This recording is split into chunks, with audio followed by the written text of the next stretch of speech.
It is 6 o'clock. Good morning. I'm Jonathan Schaefer from the Superbook.com sports desk. Titans OTAs continue as several coaches and players met with the media yesterday. Jeffrey Simmons, fresh off a blockbuster contract extension, explains how it is important for him to be at OTAs and to get some quality work in. My thing is just getting my feet back in the ground. It's been, a while since I've been healthy. It's been a while since I've felt myself.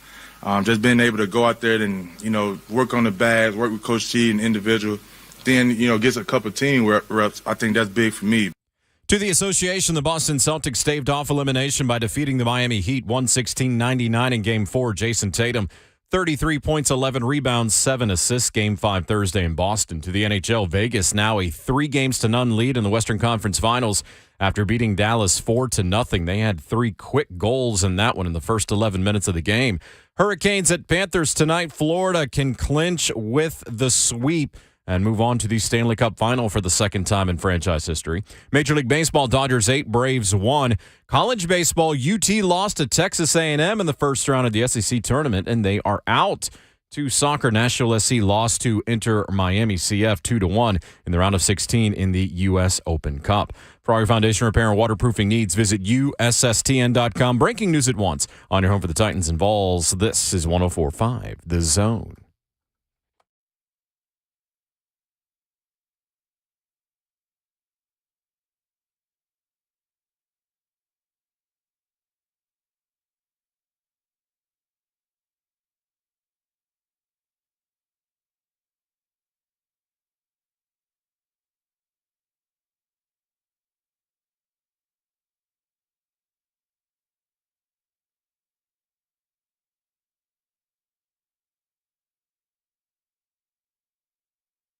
Welcome to your Wednesday on Ramon, Kayla, and Will, powered by All Four Seasons Garage Doors on a beautiful morning in Music City, USA, with lots to discuss as the Titans hit the practice field yesterday.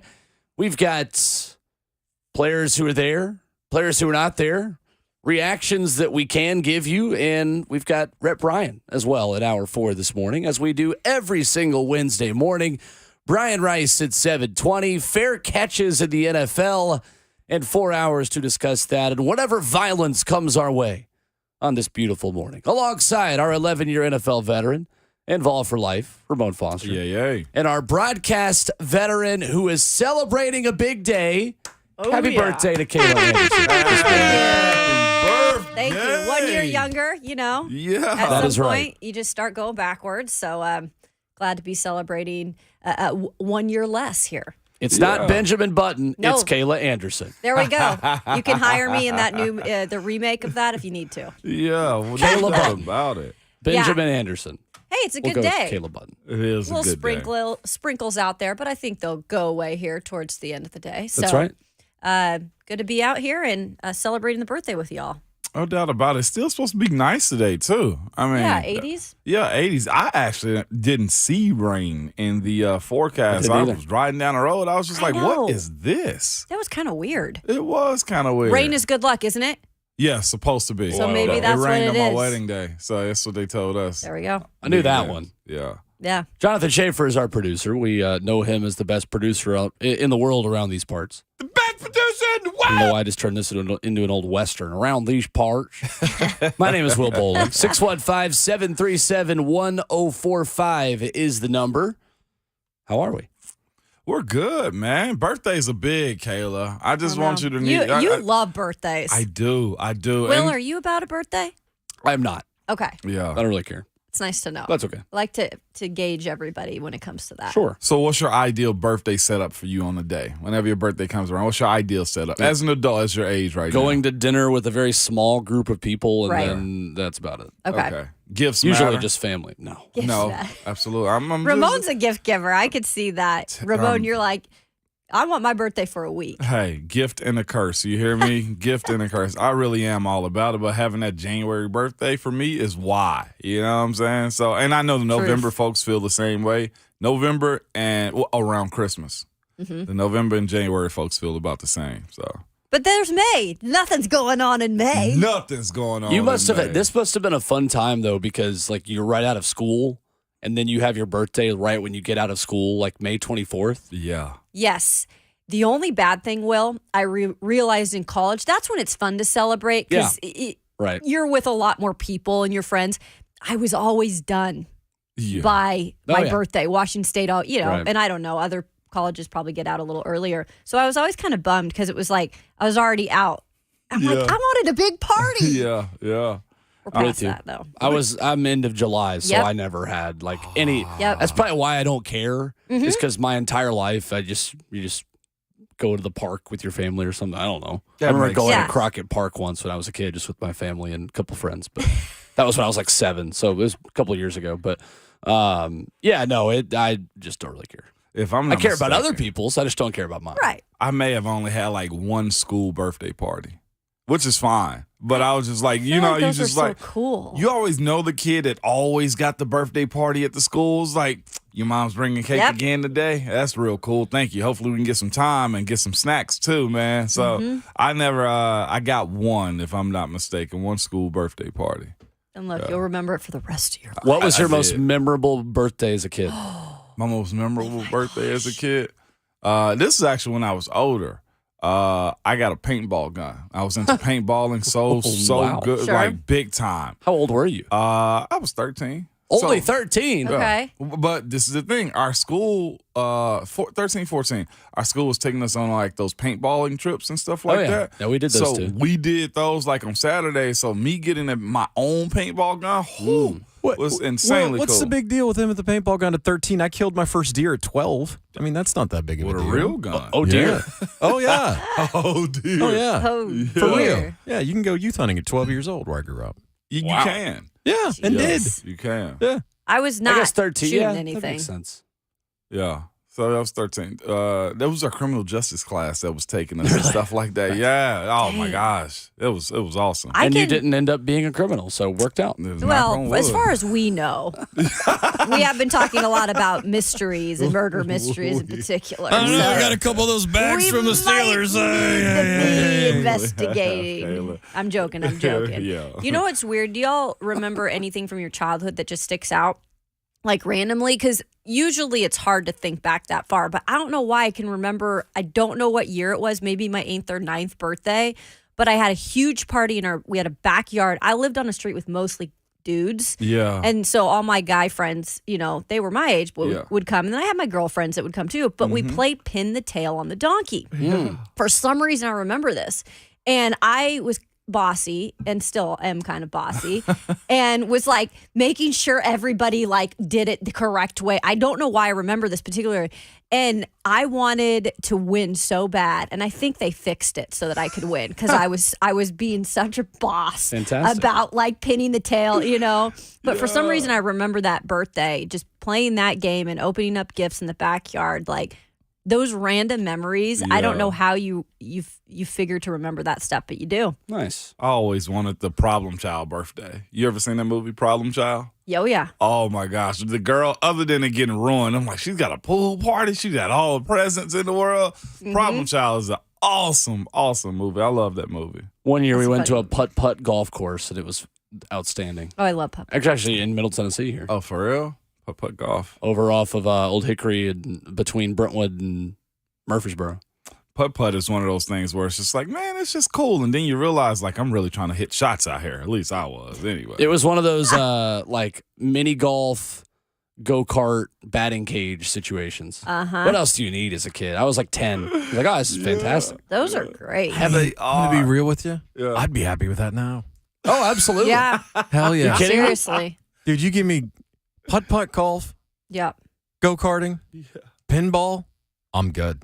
Mhm. I'm The happy. more I watch F1 and like get into that stuff now, I actually probably would enjoy go-karting more now than I would have even at like 10. Yeah. There's a nice indoor one over here. Have you been to it? No, well, we literally thought about that for my Man. buddy's bachelor party. We're like, can we just go like to a really nice go-kart place? Hey. We didn't end up doing it, but It's a good time. Speaking of which, too, that combo place you was just talking about, putt-putt, you said, what else was it? Putt-putt, go-kart, batting cages, Hey. driving range there too, but I wasn't old enough for that. If I ever, okay, batting cage, if I ever to y'all coming here saying anything about anybody hitting the baseball, y'all smack me up against Why? the head.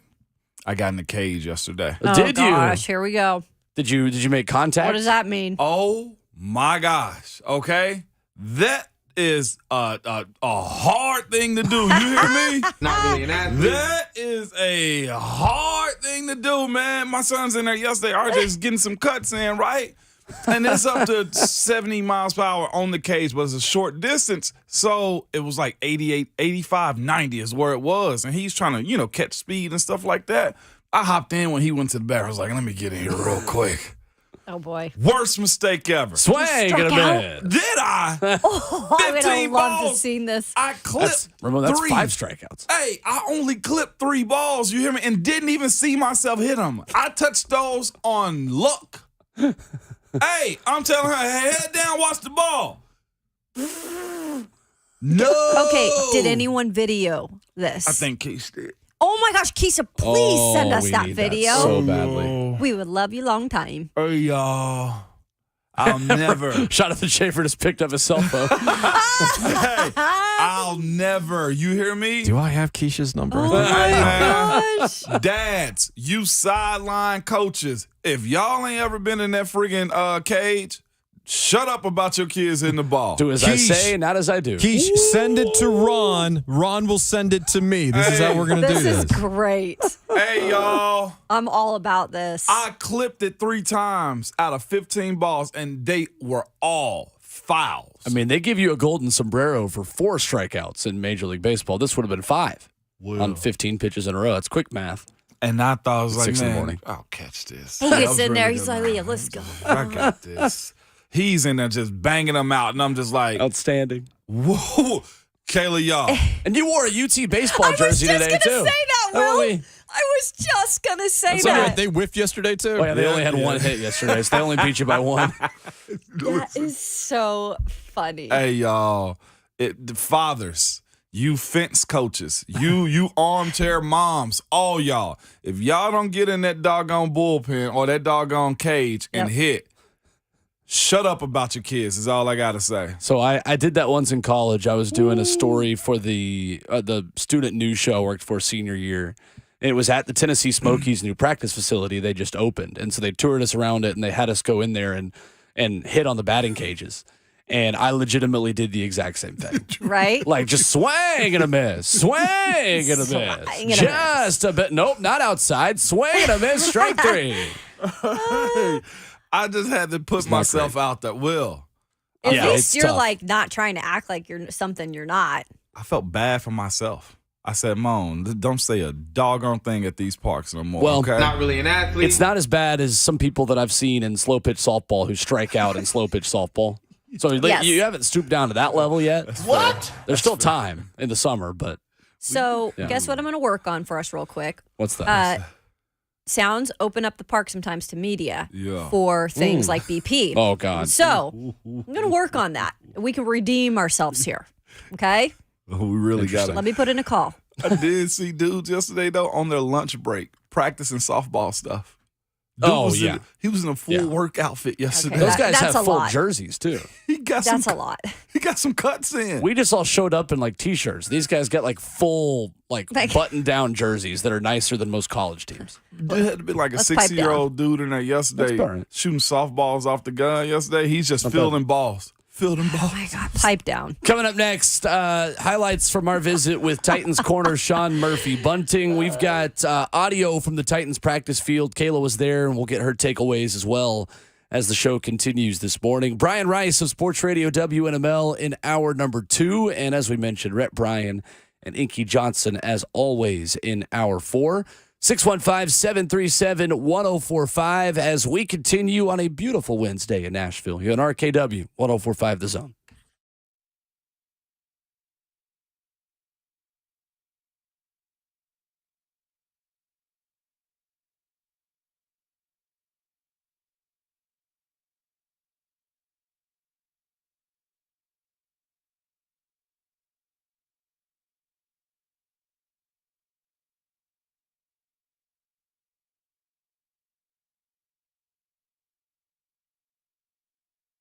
Hey, people, it is Kayla and Ramon with Window Nation, and we've got a great deal to talk about from them. And it's only going to last till the end of the month, so make sure you get on it now. So you can modernize, you can reinvest in your home today with new windows from Window Nation.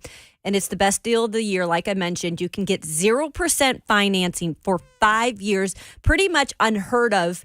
And again, I'm going to mention it, 0 interest for 5 years until the end of the month. On top of that, Window Nation will give you 2 free windows with every 2 you buy. Right now, so many people buying new homes, maybe renovating their homes. You want to protect and increase the value of that home today. You can check them out at windownation.com. And if you didn't know, weather impacts your windows, hot days, cold nights. We're kind of having a little bit of that now. It can cause caulk to crack, though, seal failures, and condensation. Window Nation only uses the top-of-line materials, including mold spray and Quad Max sealant. Toughest against all weather conditions. The best thing about them, all Window Nation do is windows, and they are experts at it. So do as Kayla and I said. Call 866-90-NATION or go online to windownation.com.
Wednesday morning at RKW, and it's powered by All Four Seasons Garage Doors. Visit allfourseasonsgarages.com/Nashville.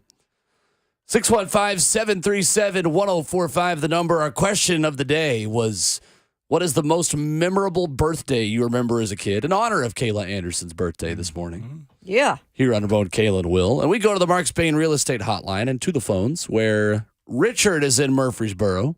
First up with us this morning. What's up, Richard? Good morning, Richard. Richard, you there? Richard is not there. Uh-oh. Swing and a miss, just Maybe- like Ramon in the batting cage. Maybe you put us on pause. Yeah, man. Joe Jeez. is in Laverne. We'll see if Joe can redeem us on the phone lines this morning. What's up, Joe? Good morning, Joe. Happy birthday, Kara. Happy birthday. It's Thanks, Joe. Mo, I got a good one for you, buddy. Talking about them batting cages. I grew up right outside of Boston. We used to have a lot of them ringers from the Cape Cod League come to the local batting cage. They'd hit them balls so hard they'd warp them. Well, I had a buddy that worked there, and whenever we'd show up, he'd take all the warped balls and throw them in the cage. And, buddy, I tell you, it's like facing a curveball, knuckleball, slider. They come out of there 70, 80 miles an hour. Take some of your friends down there and get friendly with the local guy and let him throw a couple of them warped balls in there and see how you'd be lucky if you clip 3 of them. Yeah. Goodness. Yeah, I didn't realize how much that matters, like the defects in the balls, like when the pitcher's like this doesn't feel right. Oh, yeah. Like that Yeah. matters. We used to just start swinging as soon as the ball hit the wheel. Just give it all you got, and hopefully you make contact. But, again, Kayla, happy birthday. You guys are the best radio show in the world. Hey. I'm out.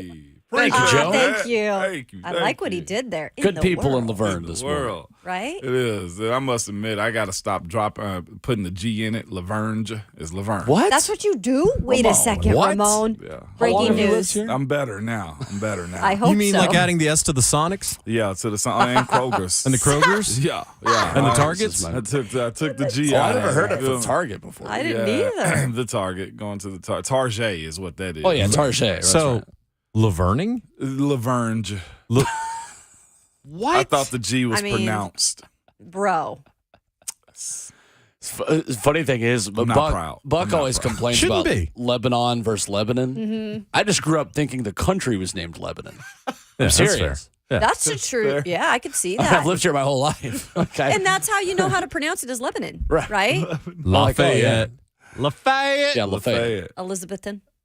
Elizabethan. No. Elizabethan. No, Yeah, no, no, no. I always. Elizabethan. Yeah, I always get that one wrong. It's like too. you better put the emphasis on Beth. That's what it's called. The home of a future NFL Hall of Famer, Elizabethton. Yes. Cyclones. Oh, Really? You don't know this? no. What are you talking VFL? about? No, what are you talking Jason Witten. Jason. about? Moan, Come on. is I'm that not strike proud. 3 today? That's strike 2. Put the surprise back in your voice. Damn, I knew that too. Let's try Richard in Murfreesboro again, see if we can reconnect with him here this morning. What's up, Richard? What's You up, got us? Richard? Hey, good morning. Yeah, sorry, I was on mute and didn't realize it. Oh, you're All good. Morning, everyone. Happy birthday, Miss Kayla. Thank you. Love it. My wife just had one Sunday, so I get you guys. Well, happy birthday to her. Oh, yeah. Yes. So, most memorable birthday probably was my 30th birthday. So, I am nestled between Christmas and New Year's. My birthday is December 30th. So, yeah, exactly. So we get lost in the shuffle just about every year. So it was terrible as a kid. And then I guess it's my 30th birthday. You know how it doesn't really snow and ice here. Well, it does a lot more than it used to. But my 30th birthday, my wife was going to throw a huge birthday for me. It ended up being me, her, and my brother. And that was it. Because it snowed and ice. So it's probably the most memorable one. No but, doubt. Still, you know, then as I got older, it got a little more cool when I realized Tiger Woods and LeBron James would be December 30th. So I'm like, hey, Okay. Yeah, okay, that's I'm solid. better now. So keeping company with them now is pretty cool. That's cool. Love It's it. better now that I'm older. Okay, I got one more quick thing if we got time. Gator Mike that calls in. Gator Mike, if you're listening, and if your mom is or was a Latin teacher, hello, this is Big Rich. Oh. I was going through the context clues by what he said, the industry he worked in, And I remember a Mike that always had Florida gear all in his office. So Oh my gosh. if Mr. Mike, Gator Mike, hello, and tell your mom I said hello. She was a great woman. Actually, she was my English teacher, and I had to take, obviously you got to take 2 credits of foreign language to, get into college. And I liked her so much as an English teacher, I took Latin. Wow. Oh my gosh. Latin 1 and 2 just because I liked his mom so much. And I did pass, but, so Awesome. it's cool. That's great. Thank you, Rich. Awesome right there, Rich. Appreciate the call. And that's not even Zach Wilson. Your mom. Richard, It's a we appreciate it, wholesome but I call. had Richard, I had to go there. A wholesome call. I feel bad for I Gator wouldn't be Mike. myself if I didn't We're go just there. connecting people. I feel bad. That's actually really cool. Yeah, that's great. Tell your mom I said hello. Goodness sakes. You menaces to society Signed, this morning. It's Zach her birthday Wilson. and she started it. Just going to throw people under the bus. I'm blaming at Kayla 6:30 in the today. morning. Richard to Gator Mike. Tell your mom I said hi, baby. Well, Sean Murphy-Bunting was with us on the show yesterday, and we revisited that conversation here about playing against Tom Brady in practice with Tampa Bay, the first impression he had of this defensive backs room and of Chris Harris, one of the newest Tennessee Titans here on RKW, Sean Murphy-Bunting here on the show. First of all, welcome to Nashville. What have the past couple of weeks been like for you as you get settled into your new city? It's been cool, man. It's been interesting. This is my first time here outside of us practicing against you guys, so I got a chance to really see the city. So I've been down to Broadway with my family to get something to eat. We've been to a couple places. Every place we've ate at has been fire, so food here is consistent. So, no, it's been cool, man, just seeing a different city, seeing a different town, and just a different environment. So, Sean, I know you mentioned when talking to the media that OTAs here have been pretty unique. The Titans are doing things that maybe you're not as used to in the past in your time in the league. What was your reaction when you heard that we're pushing sleds here on the indoor turf and OTAs? Honestly, man, I didn't even have time for a reaction. It was more so. It was more so like, did he say what I think he just said? And then it was like a damn, like wow. And then I didn't know if he was serious or not until it actually happened. So, I mean, it was definitely it caught me off guard because obviously, being in the NFL, you're not really normally pushing sleds once a week or twice a week. But I mean, like I said, it caught me real off guard. So I didn't really know how to react to it. Yeah, and we saw this video that the Titans put out, and everyone seems to be having a good old time pushing that sled there. Okay, was that really the case? Like, you guys all seemed to be just laughing and having fun. I'm like, is that really what's happening?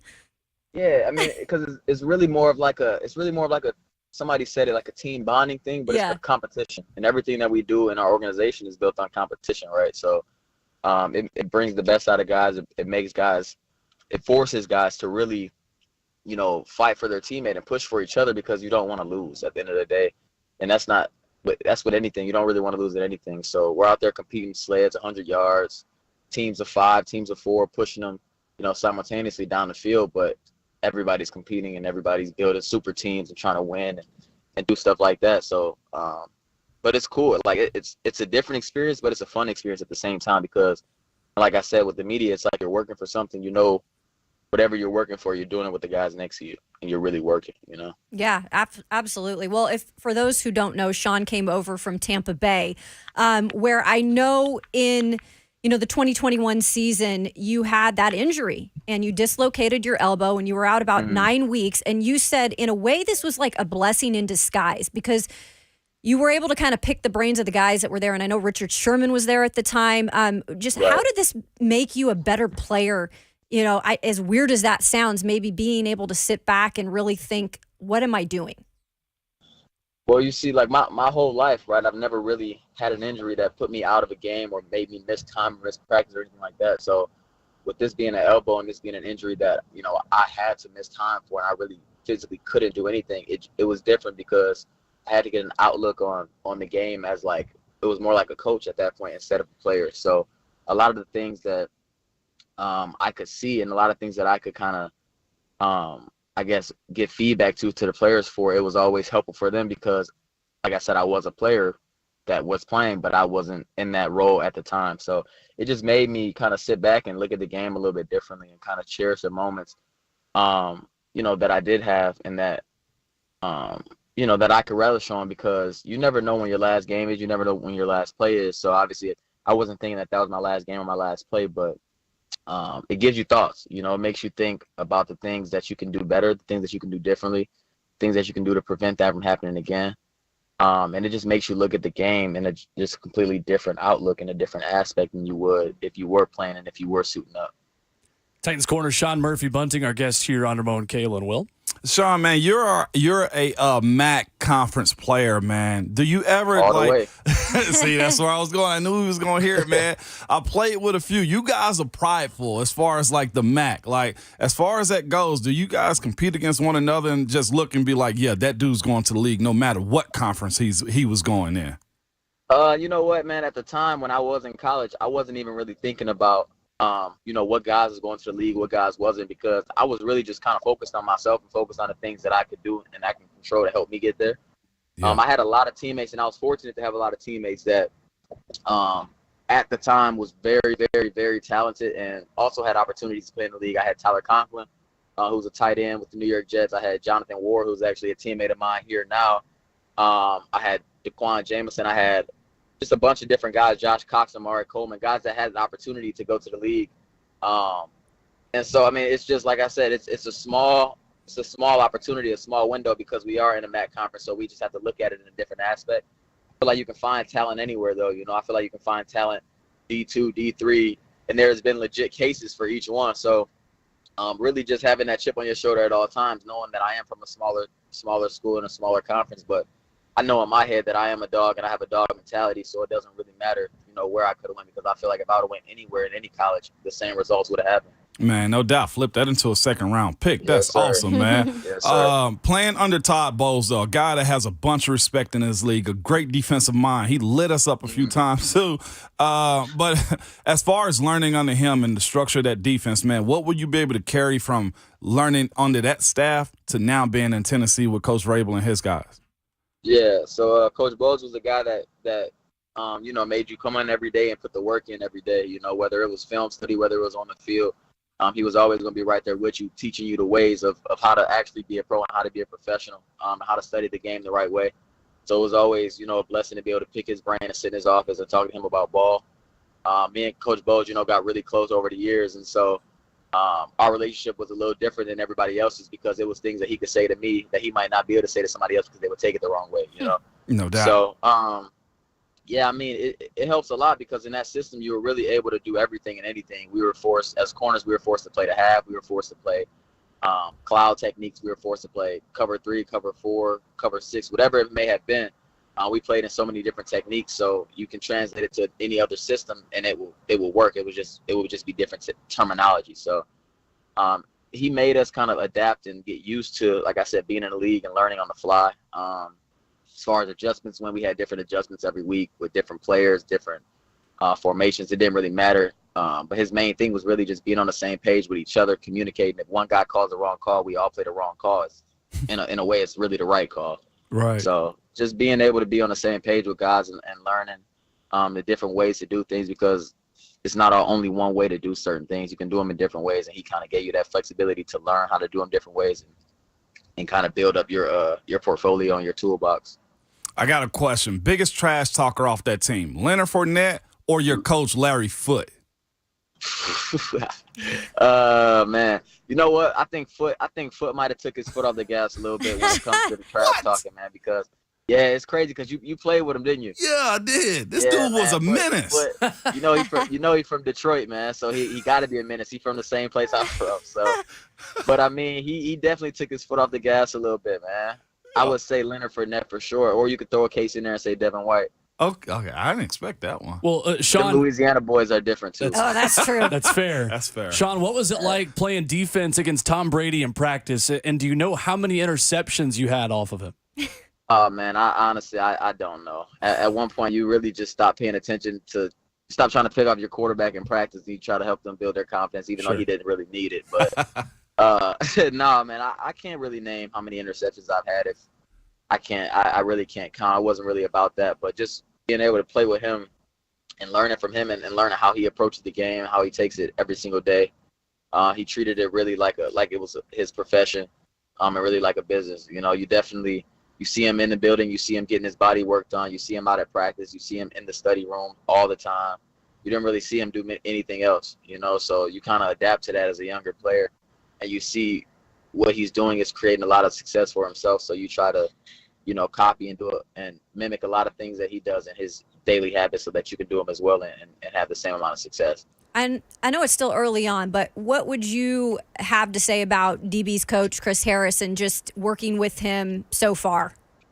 Oh man, I love Coach Harris. Honestly, I think just working with him so far, it's only been a few weeks, but you know, I've already learned a lot, you know, through him. Whether it was just route recognition or certain things you need to see or key in on as a corner, as a DB, certain formation recognitions and things like that. And so I think he's very in tune, you know, with his players, and he tries to get the most out of his players in any kind of way. But he wants you to be energized. He wants you to have fun, and he wants you to play the game because you love playing the game, you know, not because you have to come here every day, but you get to, and it's an opportunity to be able to just kind of show up and have fun and just, you know, fool around with your brothers and with your guys that you're going to go to war with, you know. So it's a different feel with having him in the room. It actually reminds me a lot of how my college coach was in structure wise. And I just adapted to him instantly. Really, it became more like I was very comfortable with talking to him about anything and very comfortable with learning from him and, you know, taking everything he said to me with a grain of salt and just putting my head down and just working. That's Sean Murphy-Bunting with us here on RKW. Great conversation with him as he goes through his first Titans offseason program. And coming up next, we break an offseason topic rule and talk about the new quarterback of the New York Jets, who was in the news yesterday for something that's actually real and not just him leading us on. Coming up on Ramon, Kayla, and Will. You, Aaron Rodgers.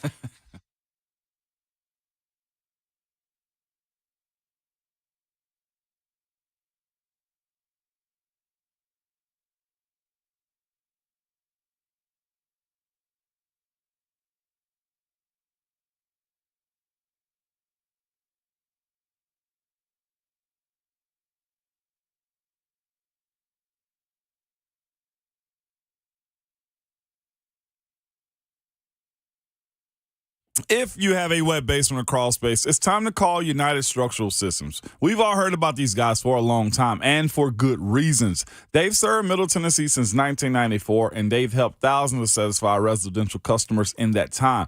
They are the go-to company when it comes to foundation repair and waterproofing. And if you have a wet basement or crawl space, you don't have to put up with that. Water intrusion and moisture could give you all sorts of problems down the road, and you want to get this fixed. It could be because you have poor drainage, the surface water flooding over the walls, or underwater pressure forcing water into the basement. It could be because you have a plumbing leak. You just don't know. But the team at United Structural Systems will find out why you have a wet basement or crawl space, and will give you a plan to fix it. And if you do decide to move forward, you don't have to pay a dime until the work is done and you are satisfied. So get that free estimate from the people I trust. Go to USSTN.com. That's USSTN.com, or call them 615-227-2275. United Structural Systems.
Wednesday morning at RKW, and it's powered by All Four Seasons Garage Doors here on 104.5 The Zone. Coming up in hour 2, Brian Rice from Sports Radio WNML.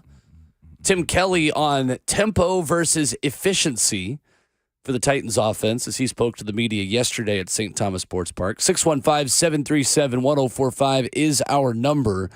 And in New York, Aaron Rodgers waited like 5 minutes to get injured as a member of the New York Jets. Legitimately 5 minutes. His first hiccup as the quarterback in New York occurred yesterday, a calf strain that kept him out of practice, literally on the first day. Rodgers said afterwards, it's been a dream month so far. He has been participating in voluntary workouts, which, like pass catchers being drafted to Green Bay, is not something we're used to. No, Truth. We're not used to that at all. He's usually away. He's usually on the West Coast or some island right about now, man. I know Green Bay is punching the air right now. It's like, you choose to do all this after leaving us. But this is my thing. I think Aaron Rodgers didn't want to be in Wisconsin the way he was in the offseason. And I think he's one of those dudes that if you're obligated to do something, he's probably not going to. And I think Green Bay usually has like a bunch of like incentives for being in town and working out and stuff like that because it ain't much to do there. And dudes, they rather be in New York or Miami or Texas, California instead of being in Green Bay. Yeah, we talked about this and how he needed to be around the team early on in the season, whether that be participating in OTAs or just building chemistry with his new guys. He's done that. Before OTAs, we've seen him out at games and doing all the entertainment stuff that New York provides. Like, that's all the fun stuff. Cool. You're getting to know your teammates that way. All right, I'm cool with it. Now you get in here, you have a bit of a calf strain. Yeah. I'm not like, oh my gosh, it's the end of the world, because he's still there. He's still building that camaraderie with his guys. But it's Aaron Rodgers, and when any little thing goes kind of awry with Aaron Rodgers, I start to pick, and I'm like, oh, so I guess it's just an excuse now that he's not technically going to be out there. Right. But I don't think it's anything to really blink at, but it is funny, though. It always seems like Aaron Rodgers has to create something. Something. By the way, is his calves like massive or something? Is it like it? He's just out there like pumping up his calves, and so he's getting strains. And I mean, what's going on with the calves? He climbs to dark places in mountains. So I mean, that's a good workout if you're hiking that much. Right. I guess he's just not used to working this time of the year. And this is the other thing. He's older. He does look better, though. Can we all agree that once he cut whatever hair he was sporting the last year and the beard, he looks better? Yeah, he does. Right? He does. Doesn't have the rat tail anymore. There it is. The rat tail. I had one of those. Did you? As a kid. You did not. I did. Did you braid it? It was braided in the back. Oh, there we go. That's the most Ripley, Tennessee thing you've ever said. I love it. Staying in Covington there. Staying in Covington, Tennessee. that. Sure was. Chargers. Yeah. Hey, I'm going to take a surprise out of my voice. Please take the surprise out of Yeah, your voice. that's what you do. My bad. Let's go to the phones. 615-737-1045, where we've been talking birthdays this morning, and John in the Borough is here with us on the phone lines. What's up, John? Good morning. Happy birthday, Kayla. Hey, thanks, John. My most memorable birthday was 1996. I was turning 9 years old, and I'm a November baby, so my birthdays revolved around football. All right, football schedules. I got to have parties when there were away games. All right, if there was a home game that weekend, didn't matter if it was my birthday or not. I wasn't getting a party until the next away game. Yeah. All right. Yeah. So we'd had the party a couple of weeks earlier, and I'd invited everybody in my class, and we kept it kind of low-key in the sense that we just kind of grilled hamburgers, hot dogs, did cake, all that kind of stuff. It was very, very simple. Nobody showed up. Oh. Yeah. Oh, no. Nobody showed up. What? I was like 9 years old. Nobody showed up. Oh. Nobody. And I don't have any brothers or sisters, so, like... Oh. So, like, my mom and dad didn't get to say, well, go play with your brother or sister. Like, I didn't have that. My dad worked for the University of Memphis at the time, and he went to the athletic office, and he was talking to Rip Shear, who was the head coach at the time, and telling him about it. Yeah. And Rip said, I tell you what, next week we've got Louisville. That's a big rivalry game for us. Let me focus on that. He said, bring him to practice to walk through the Friday before the Tennessee game. Because they honestly didn't think they were going to win the game. Yeah. So my dad picks me up from school, doesn't tell me anything. 2 weeks, my dad, who cannot keep a secret, is keeping this secret. And picks me up from school early, says, I got a surprise for you. Takes me there. The football team threw a party for me. Nice. That's awesome. Cake, ice cream, hot dogs, the whole works. We got to play, we played games, we ran drills, we just had fun. Yeah. And they gave me a bunch of Memphis Tiger stuff, and then Ramon, Will, what happened that next day? John in the Borough, ladies and gentlemen. Great to have John on the phone lines with us this morning. What did happen, guys? Fill me in on that. 615-737-1045 is the number if you want to jump in. That's a cool story, though. That was cool, John. Way to end the call right there, man. It wouldn't be our show if we didn't choose violence. He did, didn't he? Mm-hmm. He really did. Coming up, Tim Kelly, the Titans offensive coordinator, discusses the difference between tempo and efficiency, clarifying changes to the Titans offense in terms of the procedure of practice. We'll get Kayla's takeaways from St. Thomas Sports Park as well. Brian Rice at 7:20 discussing an SEC tournament gone very wrong for the Tennessee Volunteers. All that and more coming up as RKW continues in hour 2 coming up next.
7:01. Good morning. I'm Jonathan Schaefer from the Superbook.com sports desk. Titans OTAs continue. Several coaches and players met with the media yesterday. Among the most notable, Big Jeffrey Simmons, fresh off a blockbuster contract extension, explains how it is important for him to be at OTAs and get some quality work in. My thing is just getting my feet back in the ground. It's been, a while since I've been healthy. It's been a while since I've felt myself. Just being able to go out there and, work on the bags, work with Coach T and individual, then, gets a couple of team reps. I think that's big for me. Boston Celtics staved off elimination by defeating the Miami Heat 116-99 in Game 4. Jason Tatum, 33 points, 11 rebounds, 7 assists. Game 5 Thursday in Boston. To the NHL, Vegas, now a 3-0 lead in the Western Conference Finals after defeating Dallas 4-0 last night. Hurricanes at Panthers tonight. Florida can go to the Stanley Cup Final by sweeping the series this evening. Dodgers 8, Braves 1 in Major League Baseball. College baseball, Tennessee lost to Texas A&M 3-0, eliminating the Vols from the SEC tournament. Vanderbilt faces Auburn tonight in the final game of the day. Nashville SC fell to Inter Miami CF 2-1 out of the U.S. Open Cup tournament in the round of 16. For all your foundation repair and waterproofing needs, visit USSTN.com. Breaking news at once on your home for the Titans and Vols. This is 104.5 The Zone.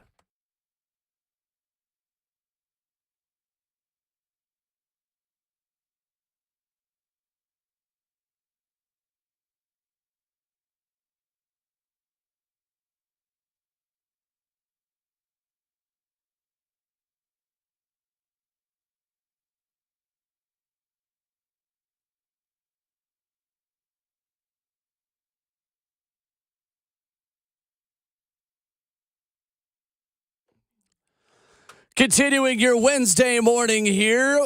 A very good Wednesday to you, wherever you may be listening in Nashville and around the world, Craig. And welcome to Ramon, Kayla, and Will, powered by All Four Seasons Garage Doors. We've got our 11-year NFL vet. We've got our broadcast vet with a capitalized J for journalist, never with a dot over it. And we've got Jonathan Schaefer making the show happen. The best producer in the world. That's what we know him as. It's Ramon Foster, Kayla Anderson, Jonathan Schaefer, and I'm Will Bowling. Titans OTAs going on yesterday. We have takeaways. We've got sound for you from many of the people who spoke with the media. We've also got Brian Rice coming up in 15 minutes discussing a very quick stay for the Tennessee Baseball Volunteers in Hoover, Alabama, and the next steps on their stadium renovation as well as the big renovation that Danny White unveiled plans for last week. For Neyland Stadium. A lot of movement around Knoxville, man. Well, a lot of movement around Hoover, too, as the Vols come back. I watched it yesterday. It was tough. And you know what? The delay did not help anything. I'm not going to make excuses, but I'm just saying, that's a pain in the you-know-what, too, to have to deal with that. Just hope that it's one of those situations where, okay, they wanted to win but wasn't tripping off of losing either. You know what I'm saying? That's even hard to even say something like that. But that also the idea that they're not great on the road, don't look like we're going to host at all. So correct. They need to get it together. And that was the bigger thing that I thought of, when it came to that is because we talked about yesterday, at least getting a game there, right? Right. I wonder, though, in the future, guys, these tournaments for conferences – It's becoming less and less relevant. Yep. I'm not saying it doesn't matter at all, but right. Let's be real, guys. It's just not the same. Mm-hmm. I think you may end up in a position where it's single elimination. Yeah. And then maybe the championship is a 3-game series. I have no idea. It's probably not even an issue that they see needs fixing. Mm-hmm. But considering Mississippi State was just got absolutely worked by Tennessee a couple of years ago and then went on to win the national championship after getting bounced in the SEC tournament. Yep. I don't know. It is interesting because from the Tennessee perspective, it's kind of okay, we won this last year. We'd rather win the one that matters more this year. That's easy to say when you lose. Oh, well, right. We were saying it yesterday. Yeah, I know we were, but right. Yeah, for sure. It's easy to say on the back end of that. Yeah. Tim Kelly spoke with the media yesterday and gave more clarity to changes in the Titans offense as much as a coach is going to give you at this point. Kayla, what interested you most before we play this audio of just the overall vibe you got from him yesterday? Yeah, it was really good to actually speak with him for a little bit of time because we got to talk to the main coordinators yesterday, and this is the time where he really addressed the whole media. And so you really got to kind of pick his brain about everything now that they're actually in OTAs and that you're seeing this offense, new type of quirks to it implemented a little bit. So I thought he did a good job just kind of explaining, and we're going to hear this sound, which I thought was extremely important about the tempo question, right? Because that's what everybody wants to know. I think it was also important for him to discuss some of the positions that, are going to be important on this offense that includes Traylon Burks. And just he seemed so confident in what he's seen from Traylon over the last year. And we had mentioned he kind of took Traylon under his wing last year. He just says, like, he looks like a whole different guy, right? In terms of just his confidence. And we saw that out there yesterday. And then the tight ends, guys, I thought it was interesting what he said about the tight ends. Like, they're going to be asked, and they have been asked to do a lot in this offense, but especially with some of the quirks that have been involved with this offense under Tim Kelly. They're expected to do a lot. Like, Chig is going to be doing everything. And I thought that was interesting just to know, like, these guys know what they have to live up to, and they're ready for the challenge. But the tight ends, y'all, they're going to be involved a lot. Yeah. They are. So, yeah, I thought Tim Kelly was great. I thought it was a breath of fresh air. I'm just going to say that. I'm not going to hate on any of the past coordinators, but it was a little bit of a breath of fresh air. Sure. He's not the most animated guy. Right. But I think he answers things fairly. It was very direct. That's kind of what I got out of listening to him yesterday, too. It was very direct and not much fluff around it. Very fascinating. By the way, those eyes are like icy blue. It like kind of scared me. It's like he's not Tim Kelly's messing. a White Walker. He Is what I was really about is. to I'm say. like, he's not messing around. Here's Tim Kelly yesterday on the differences between tempo and efficiency for the Titans offense. We want to make sure that we're as efficient as we can. Okay, whether you want to call it tempo, playing fast, whatever it may be, we want to make sure that we're efficient. Efficient in how I communicate with quarterbacks, efficient in how the quarterbacks communicate with the line of scrimmage, up the line of scrimmage, and really try to take as much thinking out of it as possible. We want our guys to be able to go up there and play fast, and I think all that starts with really the communication portion of it. Ramon, that reminds me of the way Tim Banks talks about Tennessee's defense. Yeah. Simple role, do it quickly and do it with purpose and do it with confidence instead of overthinking and simply not knowing where to be because you're trying to analyze so much. And it seems like, again, if we needed any more evidence of this, Mike Vrabel believes that his staff and his terminology overall was not the issue last year. Right. That, again, there were some personnel issues that needed to be addressed. There was a left tackle issue that needed to be addressed. I feel like Mike Vrabel's doubling down on his philosophy, albeit, yes, with a new offensive coordinator, still being the way forward. Right. No, and that's very fair too. Health means the bodies mean a whole lot, right? Like getting your guys out there. Like that's the thing about it. Almost everybody, I don't care if you're a deep tackle. Like I need my guys out here is always the conversation piece. But honestly, listen to the operation of this of what this offense is going to be from Tim Kelly and some of the guys too. I think they're moving into a way better spot. Whether they're using tight ends or whether they're using wide receivers or running backs. They're simplifying stuff. They seem like they're trying to be on the same page. And like I told you guys yesterday, or I think it was last week, we spoke about this. The method in which they flowed and operated was slower than most. And I think it was Chig yesterday that kind of said this. Like they went from calling out like 4 trips right, 76 Z-go, Y, all those types of plays to one word offensive. Yep. We did that too a little bit. And let me tell you, it does simplify it. I think I was telling you like last week, you just say right, Cadillac. Yep. And Cadillac is the entire play. That's the entire play instead of giving you the formation, giving you the motion, and then giving you the number, and then giving you the routes on top of it. Cadillac. Another one of ours would be Rolex, right, or left, Rolex. Like it really does break it down. And what it does is those code words get to the guys. They know where they're going, right or left formation, and then they're set. From that, you get people at the line of scrimmage. That's the efficiency I'm hoping he's speaking of is the simple breakdown of We know where we're going just by one or two words. Yeah. That makes a world of a difference. And he ended that and just said, the communication, that's all part of it. Like making sure everyone is on the same page.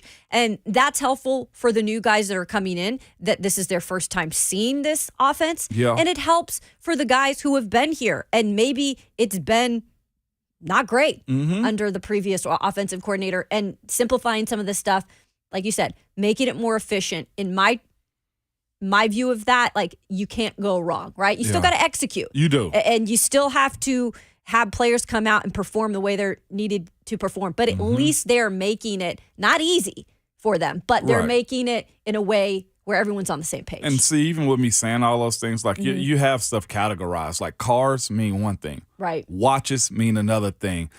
Foods mean another thing. Like weapons mean another. Like it really does like break it down to you to make it a little bit more simple so you can operate quicker. Sure. I mean, I remember going back to when the Titans had Terry Robisky as their offensive coordinator. Those are dark days. Oh, boy. When you would hope the Titans would go to no huddle so Marcus Mariota could call the plays instead of Terry Robisky.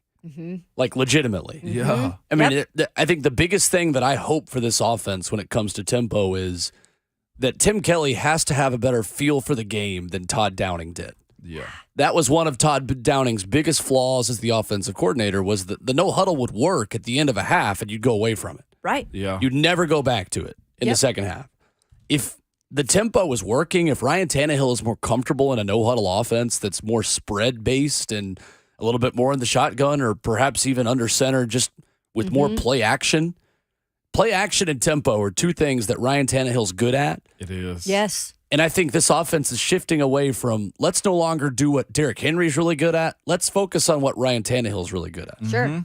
Because Derrick Henry ain't at the age anymore where you can totally build completely around him. It's time to start moving forward to, what does life after Derrick look like? Yeah. And that was my biggest thing with Todd, too, as an offensive coordinator, as a play caller, was I just didn't feel like he had that natural ability for the feel for the game. Ever. Yeah. That's what my biggest beef with him was. I mean, putting Malik Willis in for an RPO on a third down and short, running a sweep to Chike Okonkwo where he fumbles, and I mean, that lost you the first game of the year against the Giants. Yeah.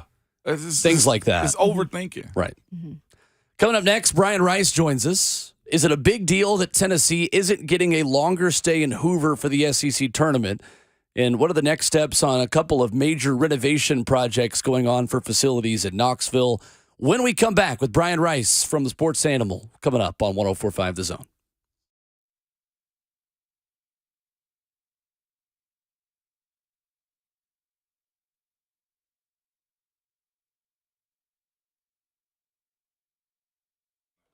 Hey, it's Will Bowling. Do you need an extra outlet or two? Do you have wall switches that don't seem to work? Or is your car charger not performing efficiently?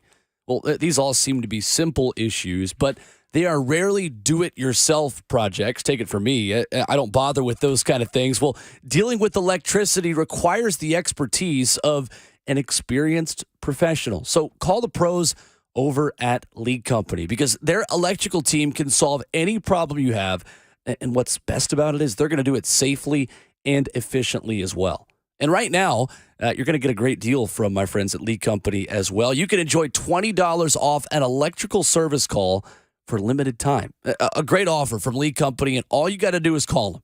615-567-1000. Go to leaguecompany.com for an appointment. It's that simple. 615-567-1000. Save $20 off an electric service call from the experienced professionals at League Company. Online as well for an appointment at leaguecompany.com. That's League Company, all you need.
It's RKW on 104.5 The Zone, powered by All Four Seasons Garage Doors here on a Wednesday in Nashville. Ramon Foster making his way back into the studio.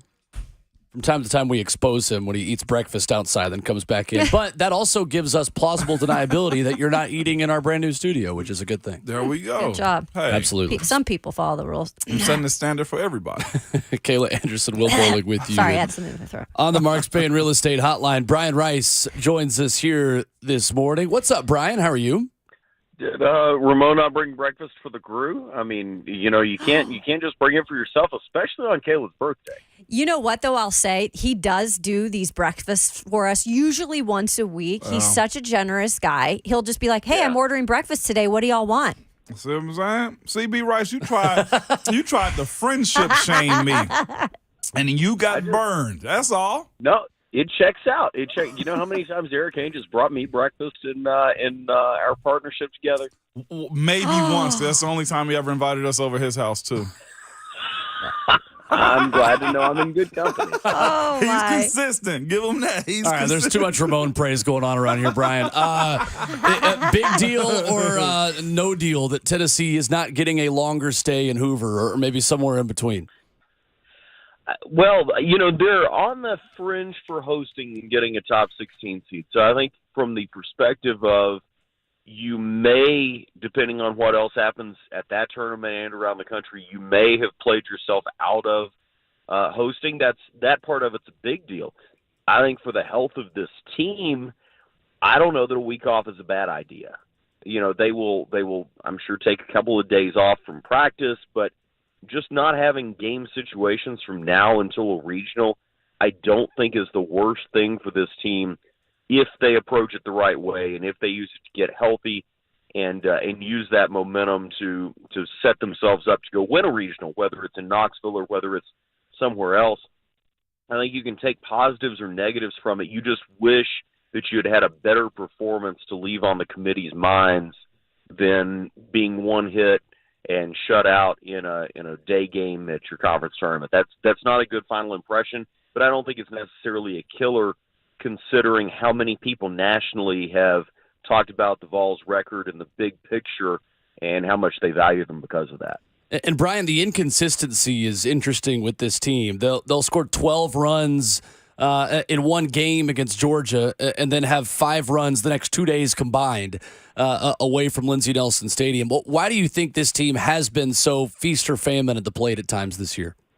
I think there have been some bad pitching matchups for them that teams have had specific guys that do something that they don't hit well. There's lefties with movement seems to cause them problems, but it's the inconsistency, I'm sure, is frustrating for Tony Vitello because you can control the rest of it. You can control how well you pitch. You can control how well you play defensively, and they've gotten better defensively as the season's gone on. But they still don't execute the same way you would like them to in the infield, and they certainly don't execute the way that you would like them to on the base pass. And that's been a problem all year. Those are controllable things that I think they should have been able to fix earlier in the season. You wouldn't have some of these wild inconsistencies, even when you don't hit the ball very well, if you do those things. I don't know why it's better at home either, because it really doesn't. Those aren't the kind of things that you look for as, well, you're going to struggle with these on the road. Well, you're really not. There's no rhyme or reason to it, and I think that's probably the most frustrating thing if you're Tony Vitello sitting in the dugout trying to figure out how you're going to lay out a regional. And that's what's so fascinating about this team and frustrating, too, because on any night, they can blow past anybody as far as being on the mound, and they can always hit home runs out of the park, too.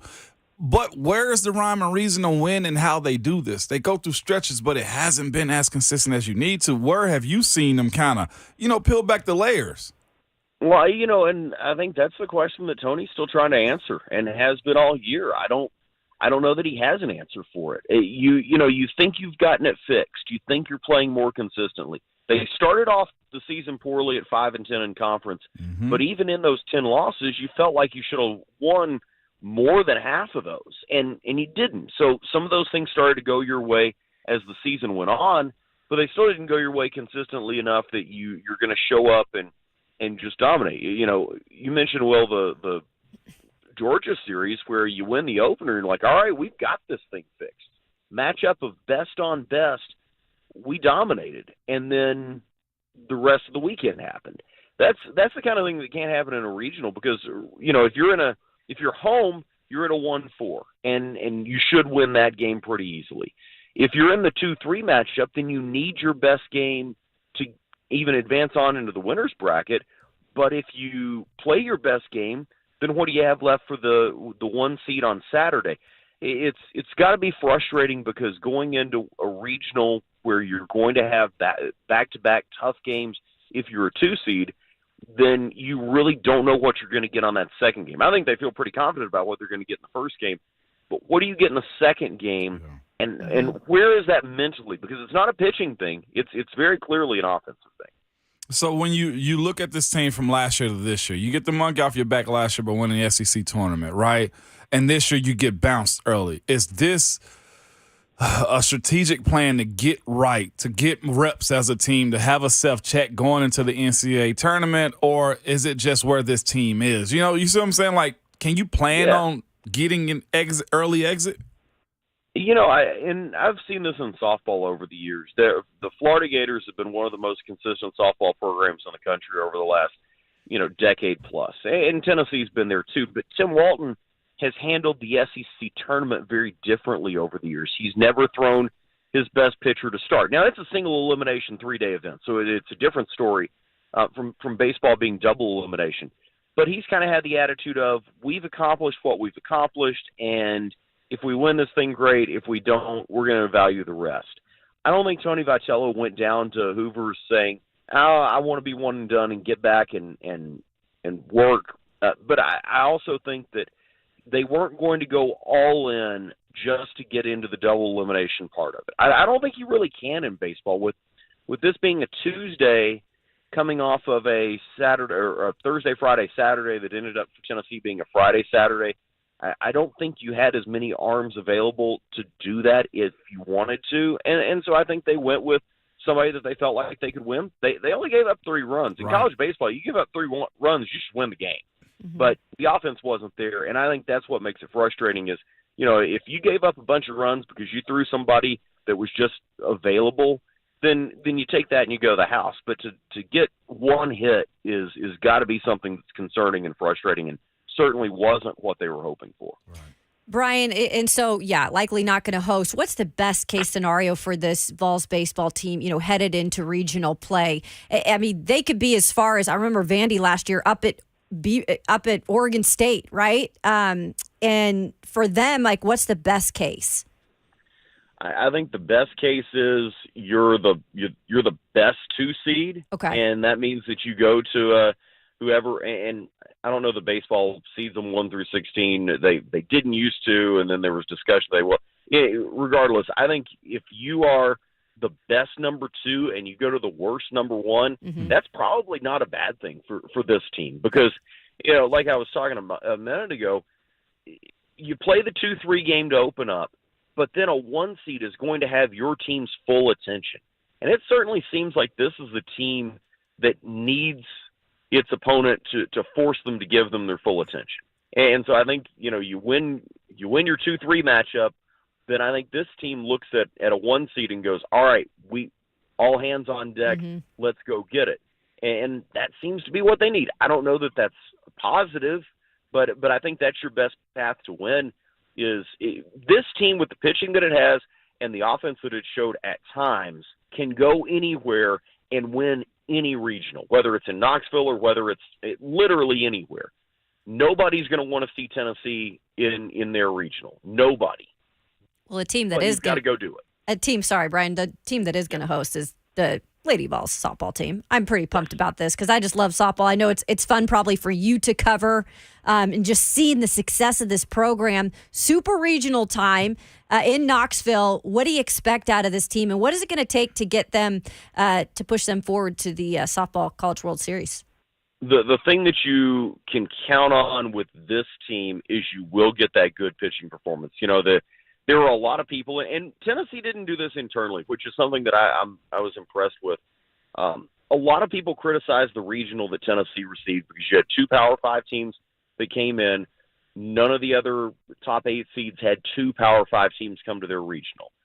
And they had 2 of the top home run hitters in the country. Kiki Malloy was leading the country, but Louisville and Indiana each had somebody who had been tied with Kiki at various points late in the season for the National Home Run League. So you came in, and Tennessee run ruled the first 2 games and was a runaway from run ruling in the region championship. You're going to have good pitching. You're going to have good offense. This team went kind of into an offensive, I won't say slump late in the season, but just hadn't put up the eye-popping numbers that they had earlier in the year. That seems to be shifting back in Tennessee's favor. It did at the SEC tournament. It has thus far in the NCAA tournament. You're getting production from the bottom of the lineup, which is something that had been missing for a long time, even when this team was on its winning streak. You're now getting that production at the bottom of the lineup. So this is a Texas team that hits pretty well, pitches pretty well. Tennessee has feasted on pitching that was anything other than elite all year. So I think that's your angle is you attack these pitchers early, you attack them often. The thing that Texas has that a lot of teams don't is they actually have 4 pitchers that nearly evenly split the inning. Wow. And they're all roughly the same. None of them are dominant like what Tennessee has with Ashley Rogers or that Peyton Gottschall is developing into, but they have a lot of depth, and Mike White is not afraid to kind of move those chess pieces through a game to keep you off balance as an offense. That's going to be the chess match this weekend. Can Tennessee's hitters be ready for whoever's in the circle, even if those pieces move a little bit in game? Brian Rice, our guest this morning here on Ramon, Kayla, and Will. Brian, with the Neyland Stadium renovation and a hotel project that Danny White and Tennessee unveiled a week ago, what is the next step you feel like in that process, and what interests you the most from these pretty ambitious plans? You know, football's gotten all the attention for this project, and certainly those 7 Saturdays in the fall are going to be insane with the restaurants and with the entertainment venue that may be encompassed in that. You know, they're looking at the Battery as kind of an example. I'll be interested to see how many restaurants are a part of it, how many other activity-based things are part of it. But where it's really going to benefit is away games. You can host watch parties. It's going to be basketball games. You know, between men's and women's basketball, you have 36 events in November, December, January, and February. Are you going to have a big outdoor party every game in January and February? I don't know, but you're going to have an opportunity to bring people to campus early, to have them stay after, and I think it's just going to be a great place. And here's the financial reality. Tennessee's going to make a ton of money on this over the years, just like Atlanta has done with the Battery. What has that enabled the Braves to do? It's enabled them to increase payroll. It's enabled them to increase amenities for fans. Right. I think this is a huge leg up for Tennessee as we kind of shift to what's next for college athletics departments. What are the new revenue streams beyond TV money, behind premium seating?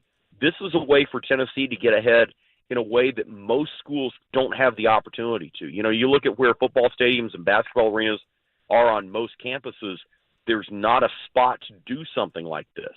And I think this is a setup that a lot of programs across the country are going to be chasing for years to come if it is as successful as Tennessee projects that it will be. And I think fan reaction suggests it will be. The only negative to this whole project is for the 200 people or so that park on the top of G10 that are going to have a roof over their head now. Some of them are going to love that. Some of them are going to complain about it. But I think otherwise, this is a slam dunk for events at Thompson Bowling Arena, basketball games, concerts, volleyball matches, on the way to, you know, you can have people park over there for baseball games, eat, hang out, and then make the short walk to what will be a new grand entrance at Lindsey Nelson Stadium behind what is now the Anderson Training Center. I think this is a win-win-win for Tennessee, for fans, and for the future of Tennessee athletics. Well, it brought the Braves a World Series, so Tennessee potentially hoping for the same. And Brian, I think the interesting part of this is a lot of us have been curious on where Tennessee could expand, because you got the river on one side, you got downtown on another, you've got a lot of property you don't own, like, you know, sewage treatment, like all these things. And those of us that have wondering, like, did you ever think of a year or two ago, like, build up and not out anywhere, like build on top of something that already exists? It makes a lot of sense, but I would have never thought of something like this. I wouldn't. When they first announced it brought the memory of they designed the G10 garage to be able to have 5 or 6 more levels on top of it. Right. So that when they pour the supports or when they do this project, from what I understand, there's not a lot structurally they're going to have to do to be able to build it because the garage was built for more. They never built it up because they didn't want to completely block the view of most of Neyland Stadium from Neyland Drive. This is a great use of it because the only thing that has been on that stretch of road was there used to be a restaurant on top of the Tennessee Boathouse.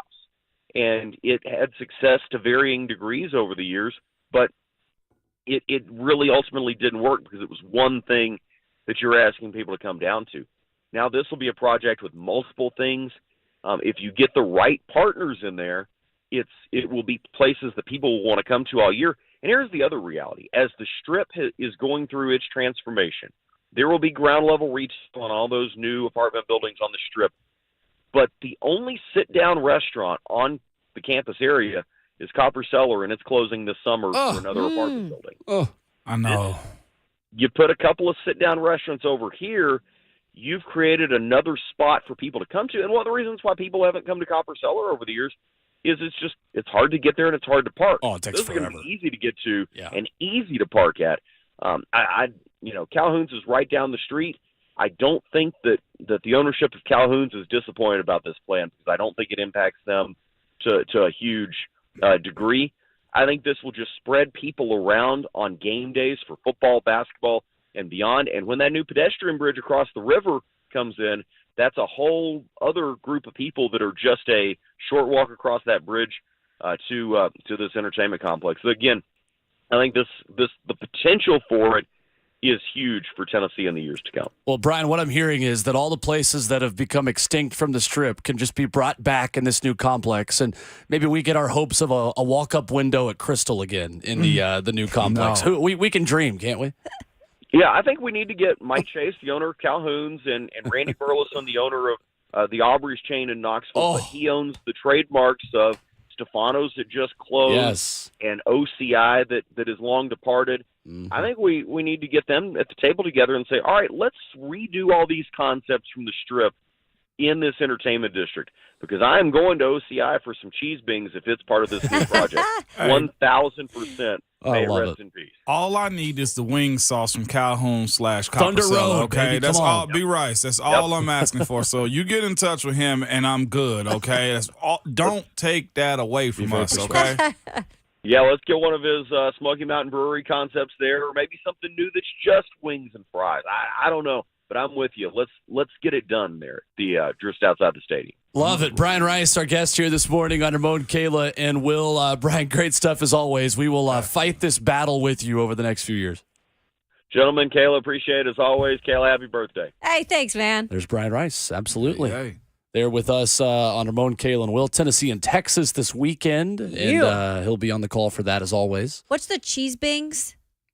Or cheese bing? Are you not familiar with No, cheese I'm bings? not familiar with this. cheese I don't know what that is either.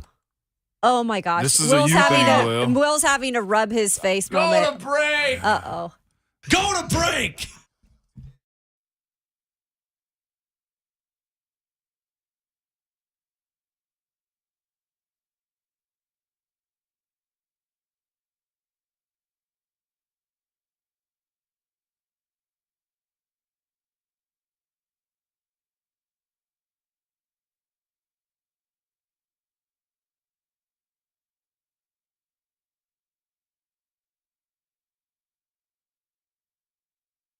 Genesis Diamonds never hesitates to expose other jewelers with their high markups and lackluster warranties. The founder of Genesis Diamonds started the company with the determination to turn the whole retail jewelry business upside down with fair and transparent pricing, ironclad warranties, no commission salespeople, and a zero-risk shopping experience. Most recently, Genesis has exposed insane markups on lab-grown diamonds at other jewelry stores.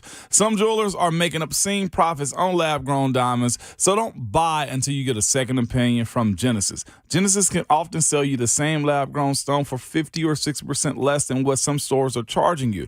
The bottom line, Genesis is not like other stores. They always put the customer first because they are playing the long game and building trusting relationships.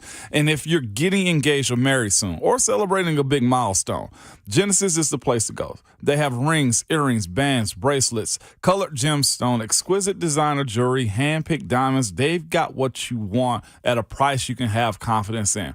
Genesis Diamonds and luxury pre-owned Rolexes too. Located in Green Hills and Cool Springs.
Sign up for a chance to win tickets to Monster Jam World Finals as it comes to Nashville's Nissan Stadium for the first time ever. That is July 1st. Be there to see faster racing, higher jumps, bigger tricks, and unbelievable wow moments and surprises you won't soon forget. Sign up to win tickets today, 1045thezone.com/contests. That is right. As we continue here at the end of half number one on RKW on 1045 The Zone, I'm appalled and shocked that my co-hosts don't know what cheese beans are. No, I had and you no idea, described my them to brother. us, and I So- was like watering at the mouth. It's funny. I actually Googled cheese beans because people call them cheese beans and cheese bings. I've seen them referred to as both at local establishments. Bing. And you literally Google it, and the one that Brian was talking about in Knoxville is the first thing that pops up. Really? Oh, so it's the legit place. Yep. From OCI, the old College Inn. OCI. You down with OC? OCI. You could Wow, watch the well, OC and then go to the OCI There you go. in Knoxville. I had no idea. Basically, What about it's that? like you have 2 or 3 types of cheeses blended together in like a fried ball. Oh my goodness. They're so good. I'd finish them all off. Like, there's no way. I eat cheese by the cube. I'll just cut it. Wow. An article right here says Peyton Manning brings back cheese beans. There you go. There it is, right So he there. calls it beans. Bings. Yeah, cheese bings Okay, are what they bings. are at a lot of the places in Knoxville. The cheese bings at Half Barrel in Knoxville. Free shout out to them. Oh, God. That was our place on like Wednesdays or Thursdays. Everyone has their like drink special or wing special place. The Hill was the other place that had wing specials in Knoxville. Mm-hmm. There's no bottle service involved, of course, but Sorry, there Buck. were a pound of bourbon barbecue wings at Half Barrel with some Ooh-wee. cheese bings.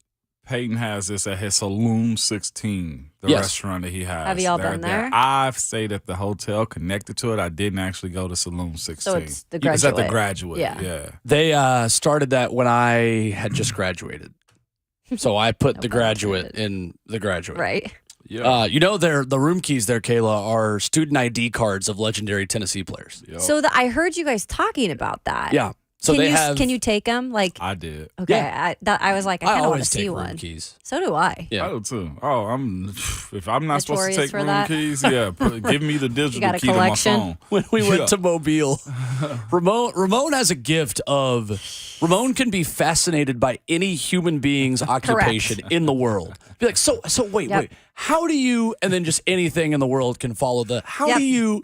And literally, we were checking into the hotel at Mobile, Yep. and there was like an issue. We're taking time. He's like, do you guys prefer to get the keys back? And I'm like, how are you wanting to have this conversation right now? This we just drove lady's for like, 6 hours. I'm exhausted. just checking you in, bro. Let's go. It's like, so how do you man. how do you keep track of the keys? Like, do you want them? Like, how does this work? How do we do this? You know, stop being me. Stop being me right now.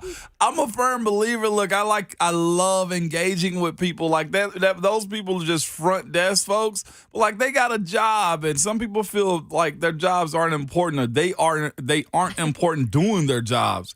So I if get there's that. something I don't know, I'm gonna ask, okay? Like I got past that bad question feelings years ago. And I'm like, yo, if I don't know something, I'm gonna ask you. If it's just gonna be a good conversation. And the lady was very very informative. She was engaging. for what it was. It was just like, yeah, no, it doesn't really matter. I was like, oh, okay, cool. Oh, you've come into the right line of work to just engage with people and ask random questions. So I am proud that you have found radio, or maybe radio has found you. So thank you. You stop trying to be like me in this one. No, I'm not. I wasn't even imitating you on that one. I'm not even mad, but I do that well.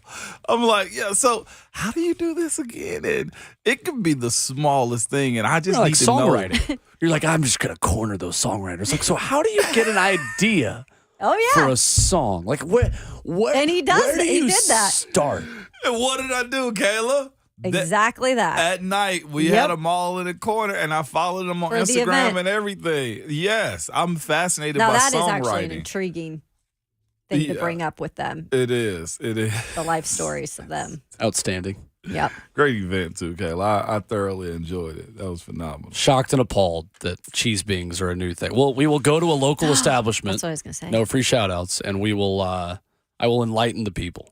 The people being the ones sitting in the studio and in the control room, because Jonathan Schaefer mentioned he hadn't heard of it either. He could make some for us at his barbecue.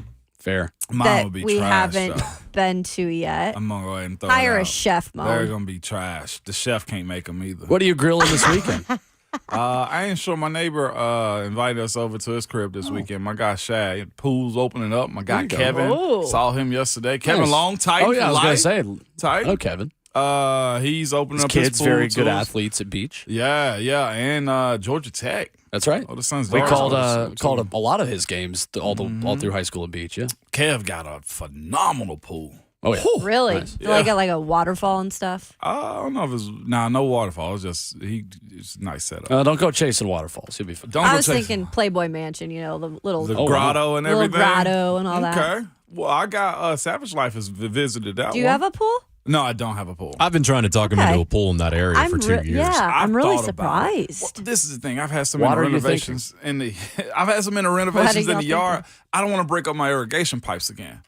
I've broken them up like 2 times already. See, I'm like, you know what? all No. have we discussed, Ramon? An extended patio, another garage, We a have. pool. There's been several projects we've discussed about. I gotta this. ask my neighbor, can I borrow like 5 feet of his land so I can build that extended garage? Yeah, I don't think you can borrow. can't borrow I some think land? borrow is not the Yeah, correct you're term not to getting use in it that for free. situation. I can't borrow some land. No, this isn't a free thing. I don't see any don't think stereo it's. I Like don't the think it's Mustang. borrow. Okay, well I have to buy some of his land to build that garage space. Putt. There we go. When you put it that way. Coming up next, Oh, my goodness. hour 3. What did we do to deserve this? You were wonderful to me. You deserve the best. That's what we give you. It's what I give you every morning. Coming up, Kyle Phillips talks to the media and talks about returning punts. And we dive into a potential position change. Say that 5 times fast. And what it could mean for Kevin Byard on the Titans defense in hour 3. It's Ramon, Kayla, and Will, 104.5 The Zone.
It is 8:01. Good morning. I'm Jonathan Schaefer from the Superbook.com sports desk. Titans OTAs continue. Several coaches and players met with the media yesterday. Jeffrey Simmons, fresh off a blockbuster contract extension, explains how it is important for him to be at OTAs and to get some quality work in. My thing is just getting my feet back in the ground. It's been, a while since I've been healthy. It's been a while since I've felt myself.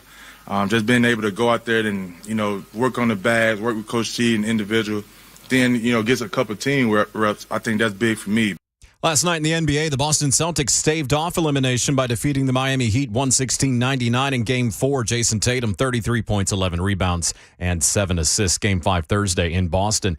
NHL Vegas, now a 3-0 lead in the Western Conference Finals after beating Dallas 4-0.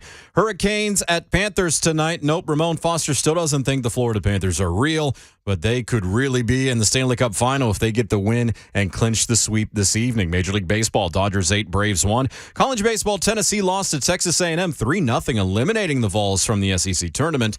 Vanderbilt faces Auburn tonight in the final game of the day. And to the pitch, Nashville SC fell to Inter Miami CF 2-1 and is out of the U.S. Open Cup tournament in the round of 16. For all your foundation repair and waterproofing needs, visit USSTN.com. Breaking news at once on your home for the Titans and the Vols. This is 104.5 The Zone.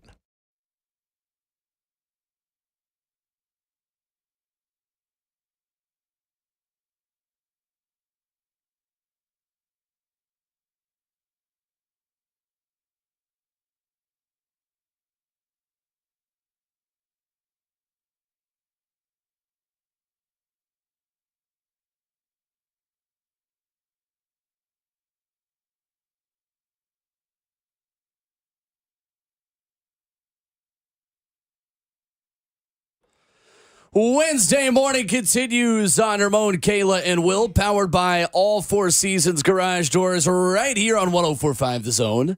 When trust matters, count on All Four Seasons Garage Doors in Nashville. Professional garage door installation and repair from a locally owned and family-run business. Visit allfourseasonsgarages.com/Nashville. Alongside Ramon Foster. Yay. Kayla Anderson.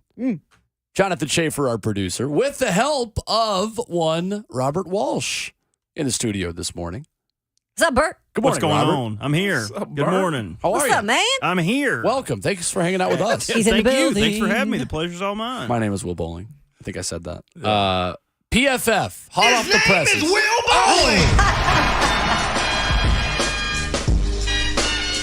Thank you, Robert. Jonathan Schaefer doing the can't see me back there as well. Can't see me, but you can hear me. There you go. Pro Football Focus 1 minute ago ranked all 32 NFL quarterbacks because it's May 24th. Why not? Yeah. None of us have looked at this full list yet. Where do we think Ryan Tannehill is ranked? We're going to play a guessing game on where we think Pro Football Focus has him ranked. I'm going to go 18. I'm going to go 17 because that's his number. I was going 17 with Kayla. Yep. Yeah, I'm going 17. Bert, where you got? Robert Walsh. I'll split the difference and go whatever was in the middle of you guys. 16? Take it. I was going to say 15. All right, I'll say 15. It should be higher than that, but anyway. Okay. Survey says 19. Well, all right. Yeah. Your boy wins. So Ramon does win Okay. and stayed Finally. under. He even won in Price is Wow. Right rules. I did. Congrats. There's no denying I guess you didn't that. strike out on this one. Hey. Speaking of which, that was a great story earlier. I have to tell that again. Go back man. and listen on the Zone Oh app. my gosh. Some of the guys in front of him I have issue with, but that's okay. No, please tell me, tell us we'd who like to some know of those Justin people are. Front. Fields should not be ranked ahead of Ryan Tannehill. Agreed. Yeah, I That's would fair. be with you on that. I'm okay with Daniel Jones at 17. Are you? Yes.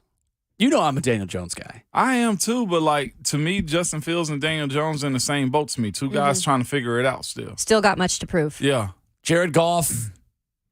I'm Fair okay with season. it. Yeah. Fair season last Yeah. year. Geno Smith. Yeah.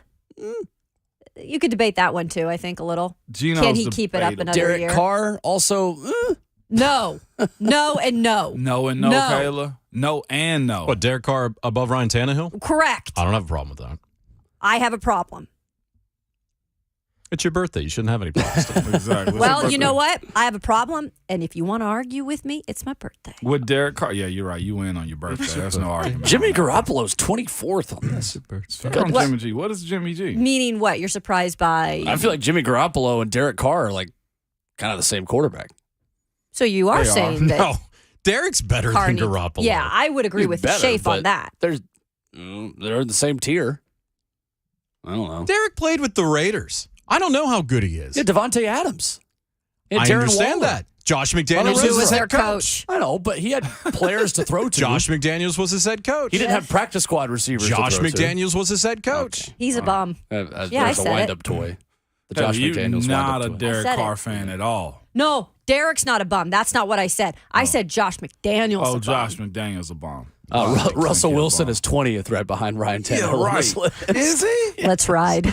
That actually I think is a little harsh. Well, no. Well, last year he had, though, wasn't a good year for him, though, too. Oh, it's terrible. He didn't but help still. himself at all. Yeah. So what are we going off of? What we think they're going to do this year or what they actually have done? That's the way I'm looking at this list. Yeah, Will, do they have criteria listed for that?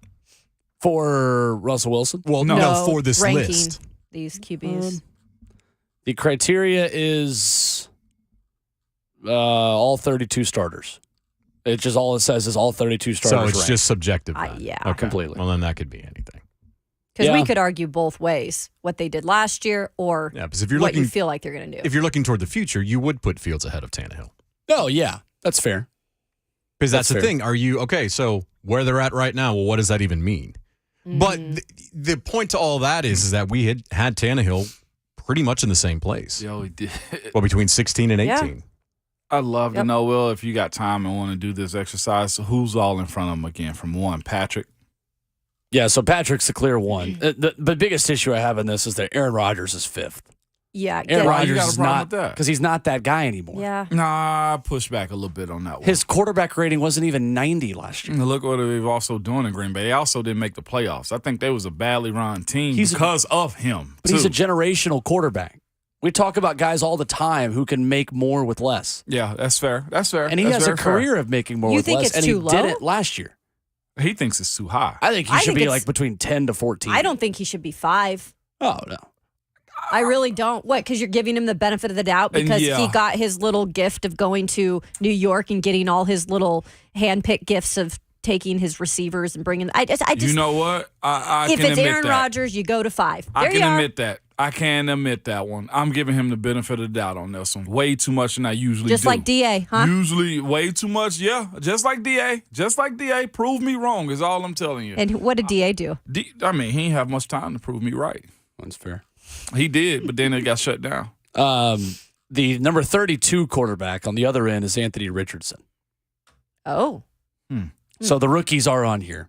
okay. CJ Stroud is 30 and Bryce Young is 25, right in front of Jordan Love. Again, like Okay. that ranking we had the other day of Jordan Love and Mac Jones ahead of Tannehill. That was way more ridiculous than this.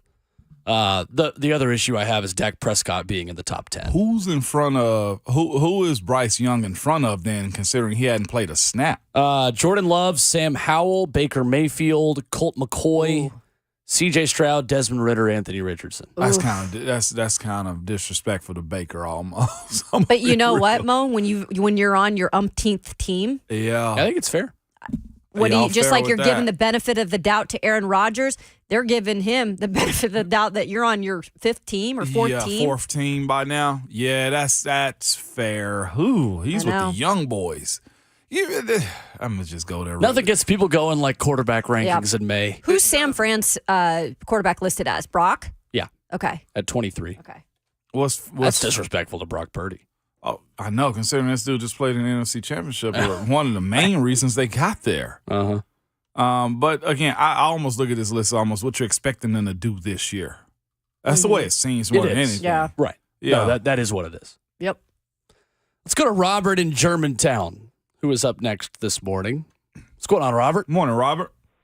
Good morning, guys. All I want to do is give Kayla a happy birthday and let her know she shares the greatest day of my life because my 17-year-old has a birthday today. No. So I want to say happy birthday to Cleve Jones as well. Cool, Robert. And you know what's Outstanding. cool? 17's my lucky number. Well, there we go. So happy You've birthday. only got 1 year to live your lucky number. That's pretty cool. Awesome. Thank Happy you, Robert. birthday Happy to- birthday as well to her. All right, thanks, guys. Yes, Nice. sir. Her, right? Yeah. Okay. Yeah, That's he what I said said. his daughter. Yeah. So happy birthday to her. Happy birthday to Happy her. birthday. You guys were able to talk with Kyle Phillips yesterday. Yeah. We'll get to that audio coming up, as well as Elijah Molden playing a little bit of safety, according to Mike Vrabel. Does that move the needle for you, Ramon Foster? It does. It does, man. One, either being a team that's going to try to get into a 3 safety set, which some teams do. You have a guy that can cover, so a guy that can play inside the box, and a guy that's your safety man. If they're moving towards that direction, which we don't know just yet, right? Or is it a plan for the future too, Will? Like, I know there's been great conversation around Byers in good standing when it come down to the Titans. Like, I don't think any beef, but there's also questions around, what his role is going to be or what they're going to do with Byers. We can all speculate. Heck, June 1st is right around the corner, right? Mm-hmm. We can have all those conversations about what that could mean if he's here, if he's not here. We don't know. And I don't even want to falsely report on it, but the fact that you're moving some guys around and giving them some exposure could be a little bit of the pulling the curtain back. What Kyle Phillips had to say after practice yesterday when it comes to catching punts, when it comes to his offseason training, he was the guy I was most interested to hear from because he's one of the many who needs a big second-year jump for this team. We'll get to what he had to say coming off the practice field, as well as the question, is Elijah Molden playing safety a contingency plan for Kevin Byard not being here? We'll ask Ramon and Kayla their thoughts on that coming up next, as well as we continue in Hour 3. It's RKW on 104.5 The Zone.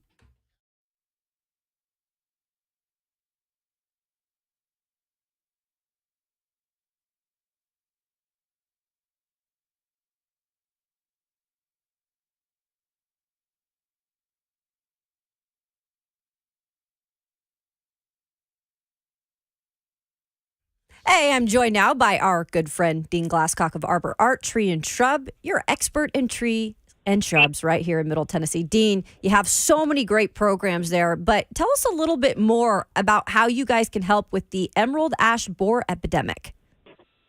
That's right. I can't talk about it enough. Everybody needs to realize we are in the ash tree belt here in Middle Tennessee. There are thousands and thousands of these trees, and you probably have some in your yards, most likely, if you have an abundance of mature trees around your home. That's why you need to pick up the phone, call 615-299-9999. I've been saying it for years. We've got a lot of great clients from the radio program. We're real appreciative of everybody, and they've been loyal. We've got a great approachable crew. So, yeah, 615-299-9999. These ash trees, it's an epidemic. And if you're not sure how to manage them, there's still time to help you manage these trees. So we want to help you if we can. Again, y'all have a great day. Thank you. Thank you so much, Dean. They are the experts, Arbor Art, Tree and Shrub. You can check them out online at arborart.net or call them 615-299-9999. That's Arbor Art, Tree and Shrub.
Continuing on this morning here on RKW, powered by All Four Seasons Garage Doors with Ramon Foster, Kayla Anderson. I'm Will Bowling, Robert Walsh, and Jonathan Schaefer in the studio. Got a full house, the way we like it this morning.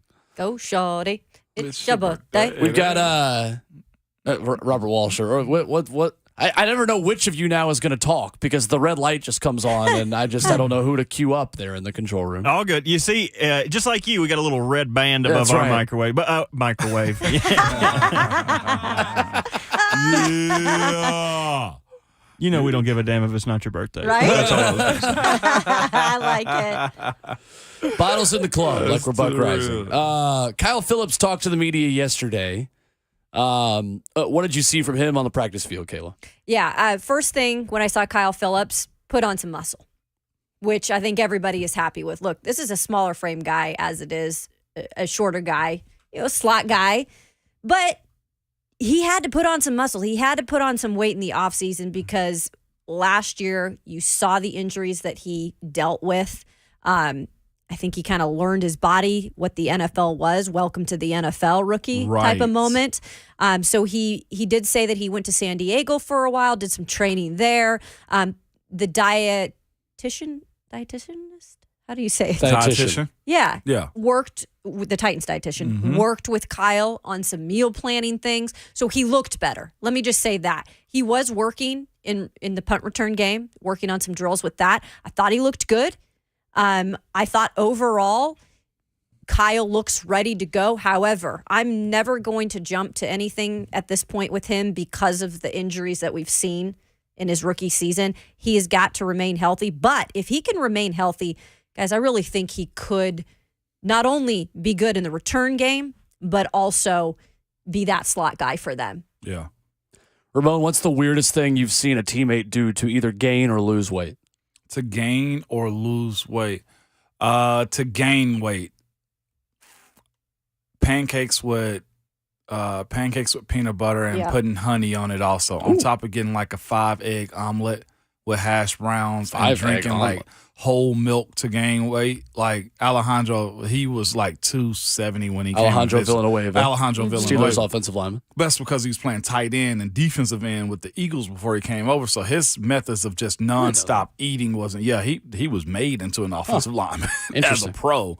That's what I've seen him do. Is that also to gain weight too? Smaller guys like your DBs and wide receivers, I've seen them weigh in with weights in their pants and stuff like that. Really? Yeah.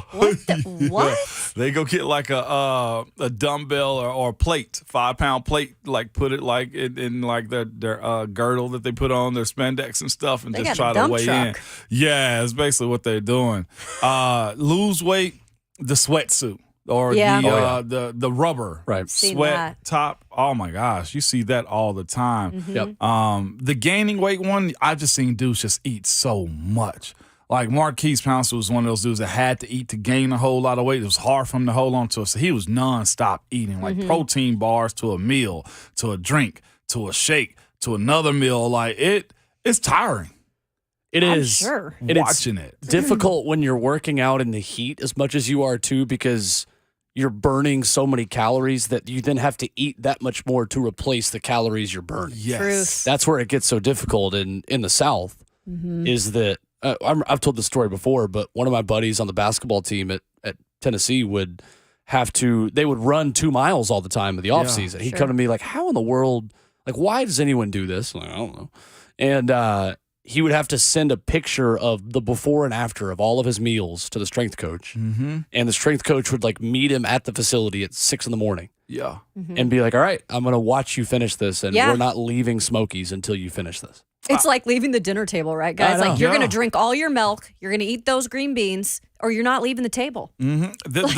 The weight thing in all sports, from college to like the pros, is where it really kind of gets a little bit more serious and stuff. It's so fascinating. I told you guys, like, even still to this day, it's one of the things that helped me with my PhD weight loss too, is like just being afraid of the scale. Yeah. Like the number like bothers you. I don't care if you're losing 5 or you've gained 2, it does. And like it tripped me out too. Speaking of like guys putting on weight, smaller dudes, it bothers them. just as much as like a person who got to lose weight. Like it is one of those. To see it gain? You're in that boat. Can Will? confirm. Oh no, trying to gain. Just trying to see that number go up. Trying to see it go up. Like I've seen dudes like it wasn't the big dudes that was scared to weigh in. It was the small dudes. Ones. Like it Once be again, can confirm. Right. you can confirm. Like we had to weigh in by 8:30 meetings. Yeah. Coach would be looking for them. Hey, where the hell you at? Hey, you don't get down here. There's stuff in their face. Or just hiding in rooms. Like they didn't want to go step on the scale. That's crazy. And that's what honestly made me feel a little bit. It was like, you got a problem with jumping on it? It was like, dude, I hate the scale. I'm like, you're a small dudes. Like, but yeah, coach, I'm gonna make it a thing if I'm not like looking like this. And I think it's to the point of like Kyle Phillips.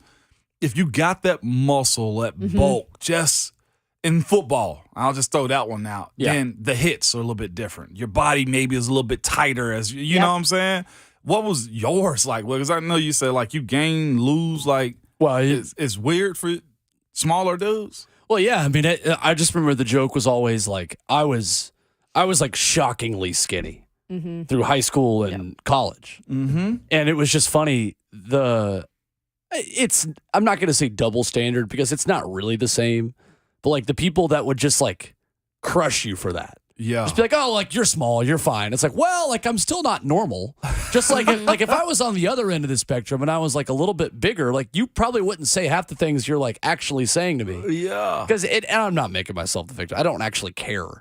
It was just always interesting of like, well, like I'm not really like normal either. So like, why is it just assumed that like, oh, you're good, you're just tiny? It's like, well, I don't really want to be. It's just kind of. I would burn so many calories just in terms of practices every day that like I didn't have a choice. Yeah. I would gain weight in season because I was lifting. And then I'd take my like 2 weeks off at the end of every season and I would lose weight from not working out as much because I wasn't eating as much in return. And you know who it's even like a thing for? This is going to sound crazy, guys, but Derrick Henry has always been picked at for his skinnier legs because he's so big up top. Yeah. Well, guess who's put on some weight in the legs? Derrick Henry. Never skip leg day. Never skip leg day. Don't be calling him little legs this year, folks. Yeah. Shafe Burke, there's ever been a problem with y'all? Wait. I wrestled in high school, and I used to wear, like, trash bags. Yep. Underneath my hoodie. So, like, I have a terrible relationship with eating, losing weight, working out, any of that. I used to be a very big sweater without it. So in gym class, you know, they used to make you warm up in gym and you'd walk around the gym. I would start sweating just walking around. Yes. So I've always had a bad relationship with sweating, losing weight, all that kind of jazz. No doubt.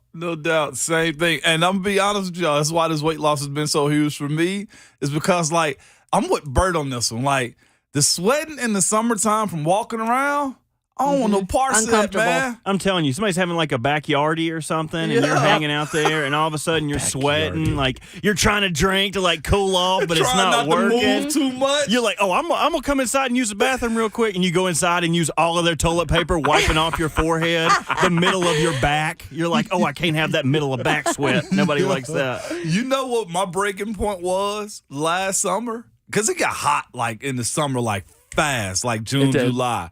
My breaking point with the weight was this. I was walking around the department store. And it was hot outside, but I had on short sleeves and everything. No, I had on a long sleeve shirt with shorts. And I felt a sweat bead in AC. Yep. And I was like, you know what? We going to figure this thing out. Life changes. Yeah. We not about to be doing daily routines and catching the sweat walking around the department store. It's like, nuh-uh, buddy. That's a good place to get it, though. Like, all the clothes around, you can just wipe it off. You don't have to waste any toilet paper. Fair. Whoops, I brushed by this nice jacket. Well, this cashmere sweater's got my sweat on it now. Putting the sweat in sweater, you know what I mean? Right? No doubt. Will, you'll appreciate this until you talk about guys gaining and losing. That 2007 season we had at UT, Cuts last year as our OC, went to the SEC championship. Oh, yeah. That Good year, season. everybody was on, like, the Men of Summer poster. And that was, like, the goal. Big guys got smaller. Small guys got bigger. Like, and Cut made it a point, and this is one of the first points where Kyle Phillips is right now and Derrick, and I'm sure Traylon. Like, that physical conditioning side of playing football is where I went to understand it. Yep. And Cut made it a point, every offensive guy. Last day of summer when you run your 110s, everybody's weighing in. And I was nervous about it because I knew where I was, but I wasn't sure if I was going to be there on that day because it can be one of those light days, heavy days, or heavy light days. It's like, man, I'm 1 or 2 off. I made weight that day at 328, and everybody was just like hyped because everybody on the offense hit weight that weekend. And you know what? That physical conditioning and training and being stronger, adding more muscle, we went to the SEC championship that year because of that. Yeah. You also only allowed allowed 2 sacks the whole season. 2 sacks. Which we've confirmed, like that is a real stat. That you guys allowed 2 sacks in 07. Yeah, in which college, is incredible. in the SEC. 13 games. Everybody held everybody accountable, man. Sure. And it paid off for That's us. what it feels like out there. Does At least it in really? one day of recognizing what was going on, I felt like everybody is holding everybody accountable. I mean, even Big Jeff, who's still technically rehabbing, was doing some stuff in and out of practice, right? And he came by, and he wears all long sleeve stuff when he practices. He talked about it yesterday. Okay. And I heard him, and he said, man, football shape. Like he knows he still has more to get there, right? Oh, yeah. I hate being in shape, but not in shape for your actual sport. Well, you don't want to get there in May either. You don't. That's No, fair. That's no. fair. But it sucks, though. It does. It sucks. Well, here is Kyle Phillips talking to the media yesterday, touching on returning punts, which was a topic of conversation, and his offseason plan moving into 2023. Everyone's just hungry. I know, last season didn't end how we wanted it to, so everyone's coming in every day, real focused, ready to work and, attack the season. Did you have a certain gain then, like weight-wise? Didn't put any number on it. I've been able to put on a bunch of healthy weight so far, and gonna try and keep it going, but just keep it a steady process. I want to put some good weight on, but don't want to lose, my quickness and speed. So, Kyle, do you feel like you do that? A lot more. What kind of eating did you do, or what kind of work did you do to put on the weight? just a lot of lifting, a lot more lifting, and then Lauren here got me on a good diet, so I've been eating a lot of food, and eating clean. Not so much junk food anymore. Kyle, with the return game, you still feel like you can be a part of that, and just in terms of what happened last year. I know early that's kind of in the past. Yeah, what happened happened. I've moved on past it. I'm confident in my ability in catching punts, and whatever they ask me to do out here, I'm going to do, and be confident doing it. No, we're not under attack. That's just a up. plane flying as Kyle Phillips was talking. When I was recording that, I looked straight up. I'm like, well, that is loud. Oh, my goodness. Makes me laugh every time. Like, where's Robert, the way Robert just talked to my ear during that, too, of just, we're under attack! Right? I mean, Kyle didn't even budge. I was like, good for you, you pro. Great. Yeah. Lauren here got me on a good diet, so I've been eating a lot of food, eating clean, not so much junk food anymore. Was it a boat or a helicopter? Was it a boat? Because they're next to the river, though. Oh, Well, there's got a lake right there. Yeah, what happened. I've moved on. Kyle's just like, I've been gaining a lot of weight lately. yes, I can return punts. To the ship! Attack! Oh, my God. Mike Vrabel pulling out all the stops at practice. Titans are storming the beaches of Lake Amulet over there at St. Thomas Sports Park. That's where all the bad kicks go from the kickers that are the ghosts of kickers past. goodness. All those kicks go into Lake Amulet, not through the goalpost. Our guy Dylan in the FM that's Bank great. chat said they're in the trees. Right? Yeah. It's I'm pretty surprised. good. Well, that's a pro practice and not college because I'm sure college practices are so paranoid about people watching their routes on air that they would probably have a no-fly zone Right? over their facilities. Or Belichick. Oh, Belichick. Well, we thought Belichick was watching Well, us. it wasn't in practice. Belichick. That's He true. was the fly zone. Yeah, sorry. He Against was the what? drone. The Rams? He was, yeah. Was it the Rams? It was Colts, wasn't it? One of those years that they were good. I don't know. Cincinnati had an issue with the Patriots, too. Yeah. You remember the camcorder issue they had Those a few cheaters. years back? Yep. The New England Cheaters. But he's confident, guys, that he can still be a dude back there returning punts. Yeah. Like and I asked Ackerman about that too. Or I didn't ask Ackerman. Somebody asked Ackerman Yes, about that. I heard Ackerman Yeah. speaking about that too, and he was 100% correct. I told you guys, like looking at the New York Giants game film, like what you saw from Kyle is what you say, man, I know there's more there on that opening kickoff, right? And it sucks that, in week 2, and it should be this way, he ended up having a muff. And muffed it punt. And it's okay that Vrabel is hard on guys like that, but it's also unfair. It's like, where's the other opportunity for you to make, redeem yourself a little bit. And then he got hurt. So there's a lot that kind of goes into the psychology of guys like, man, where's my opportunity? Where's my shot, my chance? Like, where are we at with this thing? And injuries happen. Yeah. And sometimes you got to wait. And this time around, hopefully it's a whole lot better for him. Mike Vrabel admitted that Elijah Molden has been working at other positions, playing a little bit of safety. Elijah spoke with the media yesterday as well, talking about versatility after OTAs yesterday. Not much has changed. I mean, I think like different approaches. I feel like kind of been dealing with a similar type of injury now. So now I'm starting to get used to my body and figure out what responds well and what doesn't. And then also just getting in the playbook and starting to kind of be more versatile in terms of just in the secondary. So. I was going to ask about that. How they're always preach about versatility. How important is it for yourself? And I guess yeah, it is. I feel like coming out of college, that was kind of my main thing too. And I got here and I was primarily I played pretty much two positions, and now I feel like I want to kind of expand onto that and just be able to help out wherever I can. Yep. Elijah Molden working at safety. Typically when you have a guy that is moving around positionally, it's not something we can report on unless they bring it up. Yeah. Kind of the peek behind the curtain. This was brought up by Mike Vrabel and brought up by Elijah Molden, and the questions that were asked by the media who were there yesterday. And the question I have now is this a contingency plan for Kevin Byard? Is it a contingency plan? One, I think it's fair for Elijah Molden to expand his role a little bit. He's been looked at as mostly a slot nickel guy for a good portion of his. That's what they've used him at, yeah. Yeah, exactly. And to have him be able to be on the field, because he's a playmaking type of guy. I saw in the FM Bank chat, somebody asked a question. Jim freaking Nance brought that up. Is Molden even big enough to play safety? The answer is yes. Yeah. It's not a matter of like size. Like one thing that he has, like you speak about, like his arm's been a deficiency of his at times. But at safety, he can just be a battering around and be that safety net, or be able to come into the box and still be capable enough to actually cover too. This to me actually put him in a specific role to where he's able to get extended time. Yep. I don't know what it's going to be like. Byard's getting a little bit older. Age sometimes brings on injuries at times, is all I'm saying. It happens to the best of us. I think it's fair to have somebody that you trust that's been here for a couple of years that you can put out there and say, hey, I trust you to go do the job right next to Amani Hooker.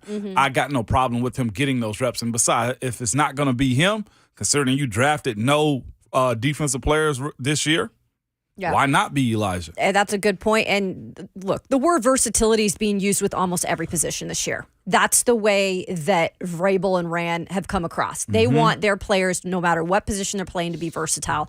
And so this doesn't surprise me. Yes, Kevin Byard is not at OTAs. He hasn't been in OTAs in the past. That was addressed yesterday, and it sounded from Mike Vrabel's words that they are not worried about Kevin Byard not being ready. We all know he'll be ready when he comes back. That's pretty much what Vrabel said. So I don't think that this is a plan to put him there for long term. I think it's more of a, hey, if we need Elijah in certain situations, he can be prepared to do that. He did it at UW.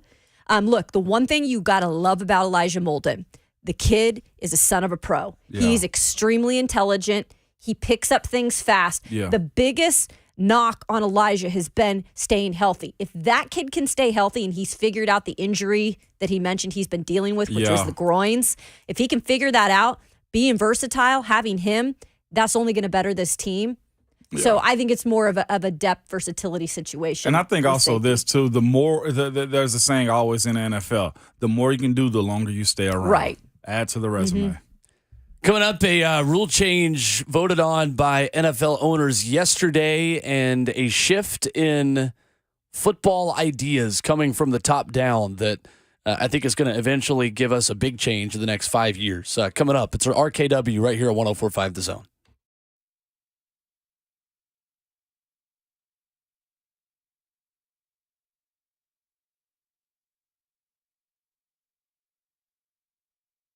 It's Ramon Foster from My PhD Weight Loss. We were just talking about weight here in the last segment, about you trying to gain or lose. This one, I'm here to tell you, it's going to help you lose a few pounds. I tell you guys, I don't care if it's 5 pounds, 10 pounds by a wedding. If you need to lose 30 by the time the holiday season hits, guess what? My PhD Weight Loss is going to be the people that help you. Have a weekly coach that talks you through your food preparation and how you are feeling. Actually, how are you feeling? Hey, how was your week this week? It was good or bad, or hey, I need to make adjustments. It caters to you. It's by far the best weight loss program I've ever had, and that's even including college and the pros. They actually have a plan specifically for me. It's not a cookie cutter, hey, this is for you and 30 other people. No, Ramon, this one is specifically made for you. On average, most male clients lose between 3 to 5 pounds a week if done right, and female clients lose between 2 to 3 pounds if done right. If this is something you've been thinking about, visit myphdweightloss.com and be sure to tell them that Ramon sent you.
104.5 The Zone brings to you a night that you don't want to miss as our Buck Rising hosts his second Split Happens Bowling Bash with special guests and listeners. That's coming up Thursday, June 22nd at King's Dining and Entertainment in Cool Springs.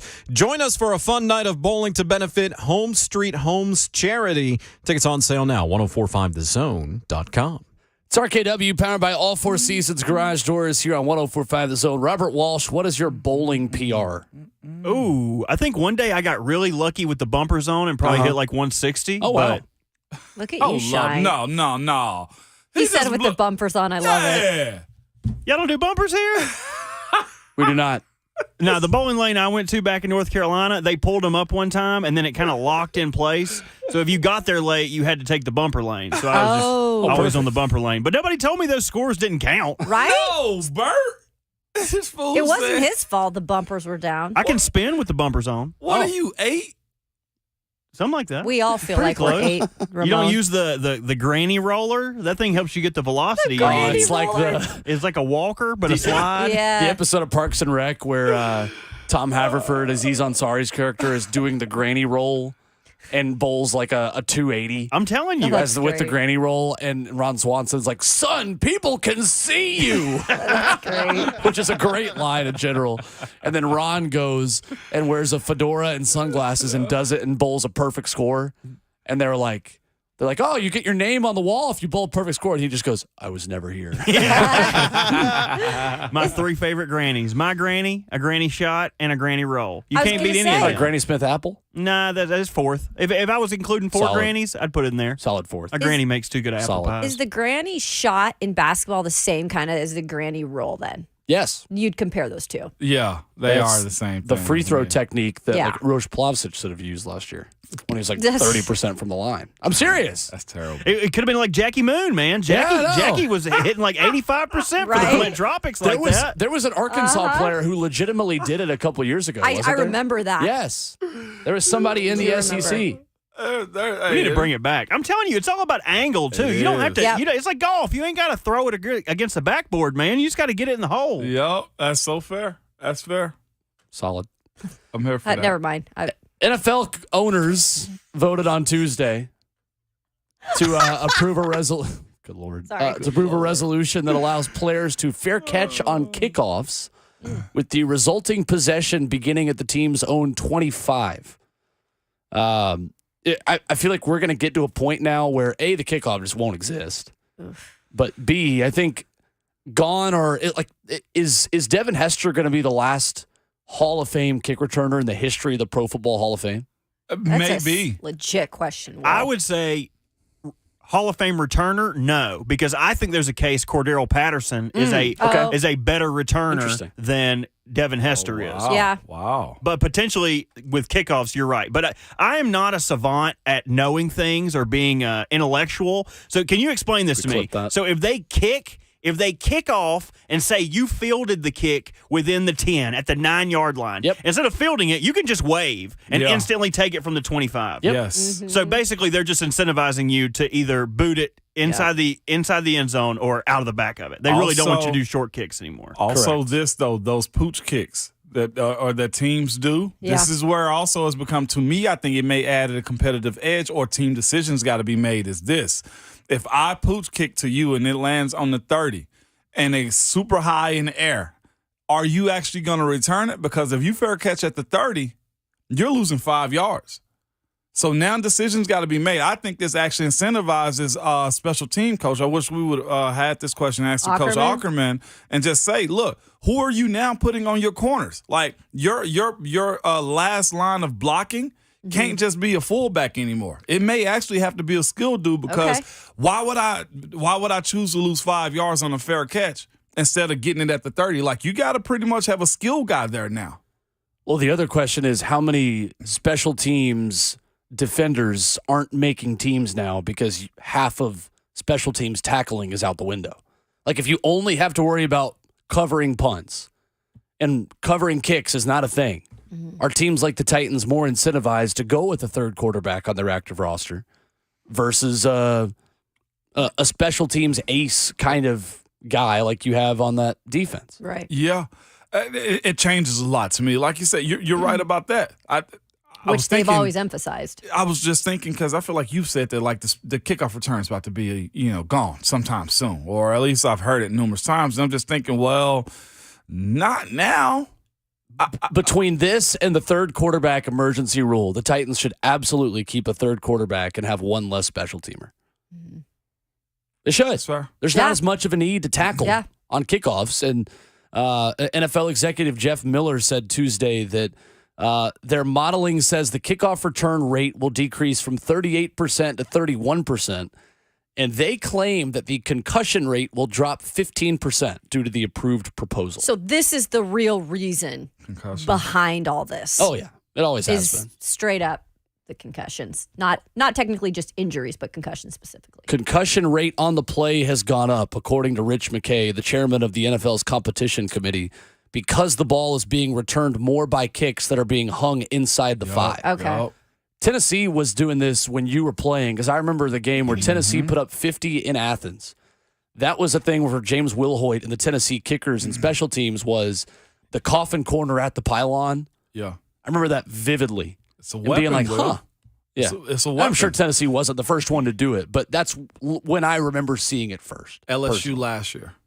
Yeah, the opening kickoff was to an up man for LSU, and they fumbled it, and Tennessee got the ball to start both halves. So that's made what a I huge mean. difference in the game. That's what I mean now with that position of the up man. 100%. Okay.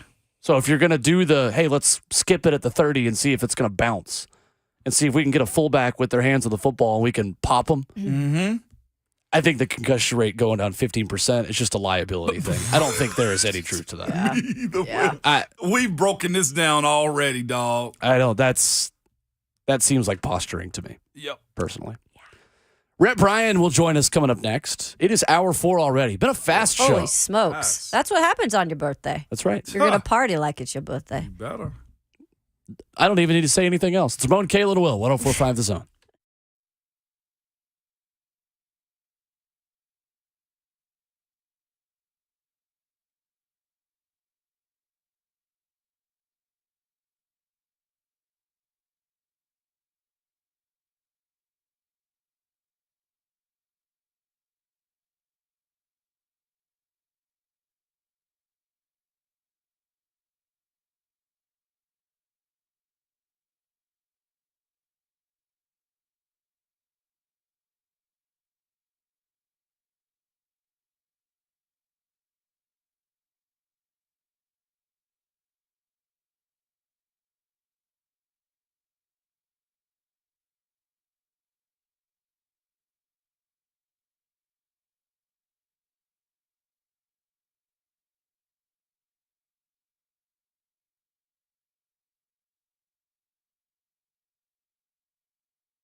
It is 9 o'clock. Good morning. I'm Jonathan Schaefer from the Superbook.com sports desk. Titans OTAs continue as several coaches and players met with the media yesterday. One of those players, Big Jeffrey Simmons, he's fresh off a blockbuster contract extension, explaining how it is important for him to be at OTAs and to get some work in. I wouldn't even say just condition. I think at this point, the condition phases that we've been through, of course, this offseason, you want to be in shape, you want to get in shape, but like Coach said today, early on when the guys was here doing the first phase of OTAs and stuff like that, that's the condition part. Then it's come with the technique. Now we're on the field.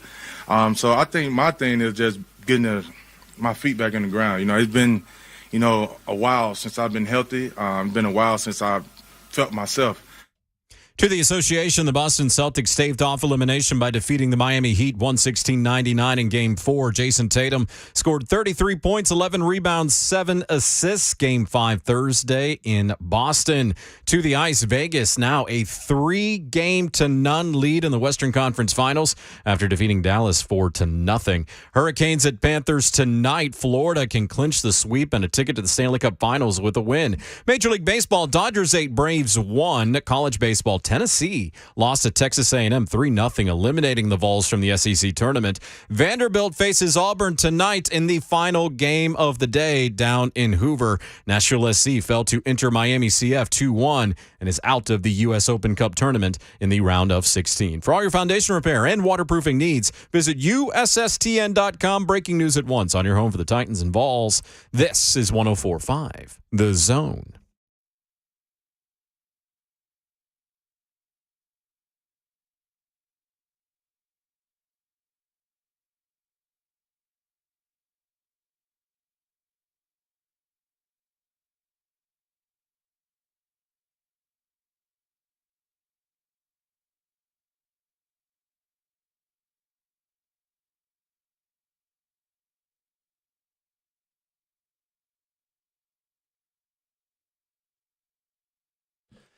Here we go into our number 4 this morning. It is RKW, powered by All Four Seasons Garage Doors. Ramon, Kayla, and Will with Ramon Foster, Kayla Anderson, Jonathan Schaefer, and Robert Walsh behind the glass. The best producers in the world. In the world, Craig.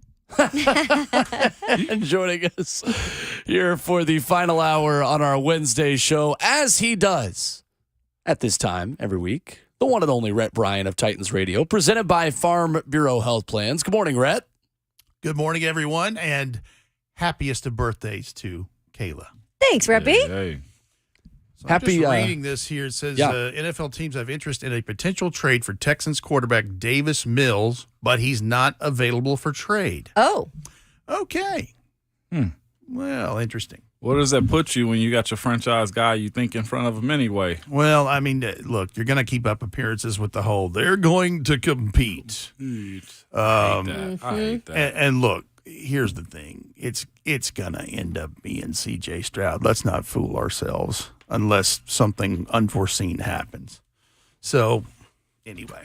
Mills Mafia. On the move. Mills.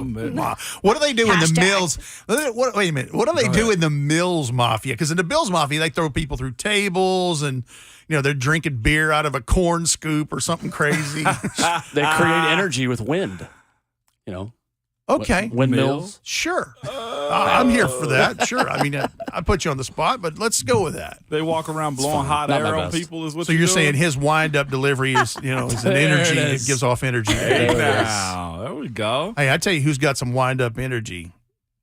Will Levis. Really? Yeah. Does he really? Interesting. And look, we know this from seeing him at Kentucky, but dude can flick it. He can? He can. Now, look, the accuracy in those things, whatever. Got to figure. Yeah. Working on all that stuff, but very tight spiral, quick delivery to the receiver. Mm-hmm.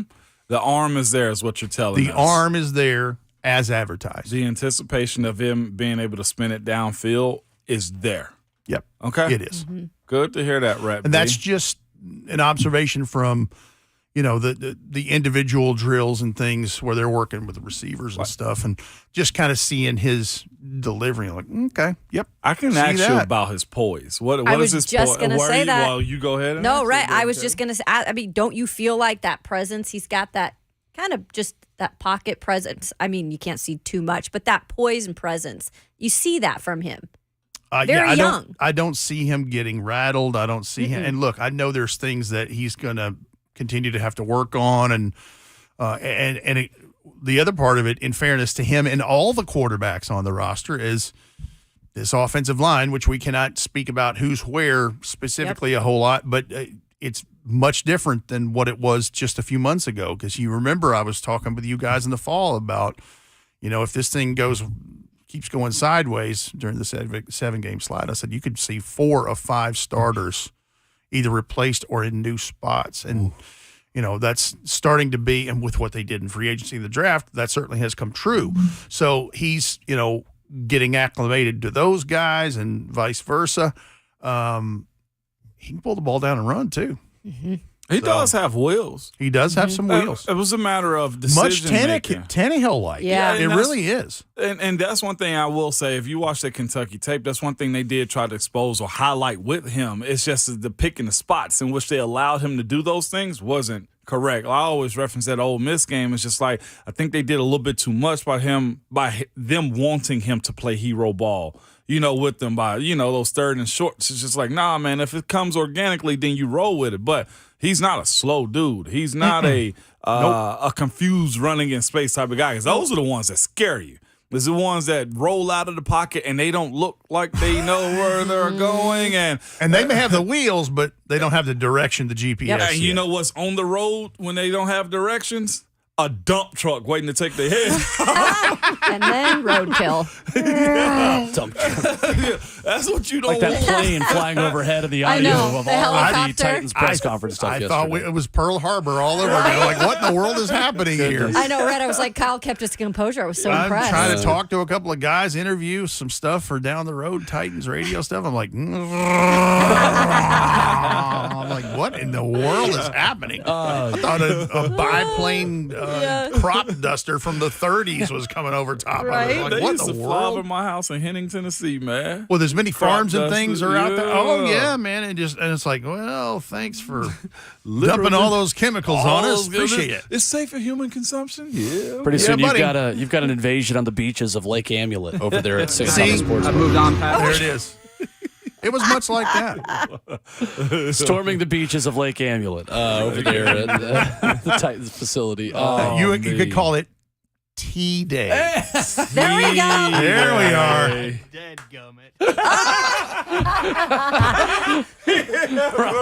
Bert chiming in back He there. got me. He got me. One of my favorite Ryan Tannehill stats, Rhett, is that since 2019, Ryan Tannehill has more rushing touchdowns than Lamar Jackson.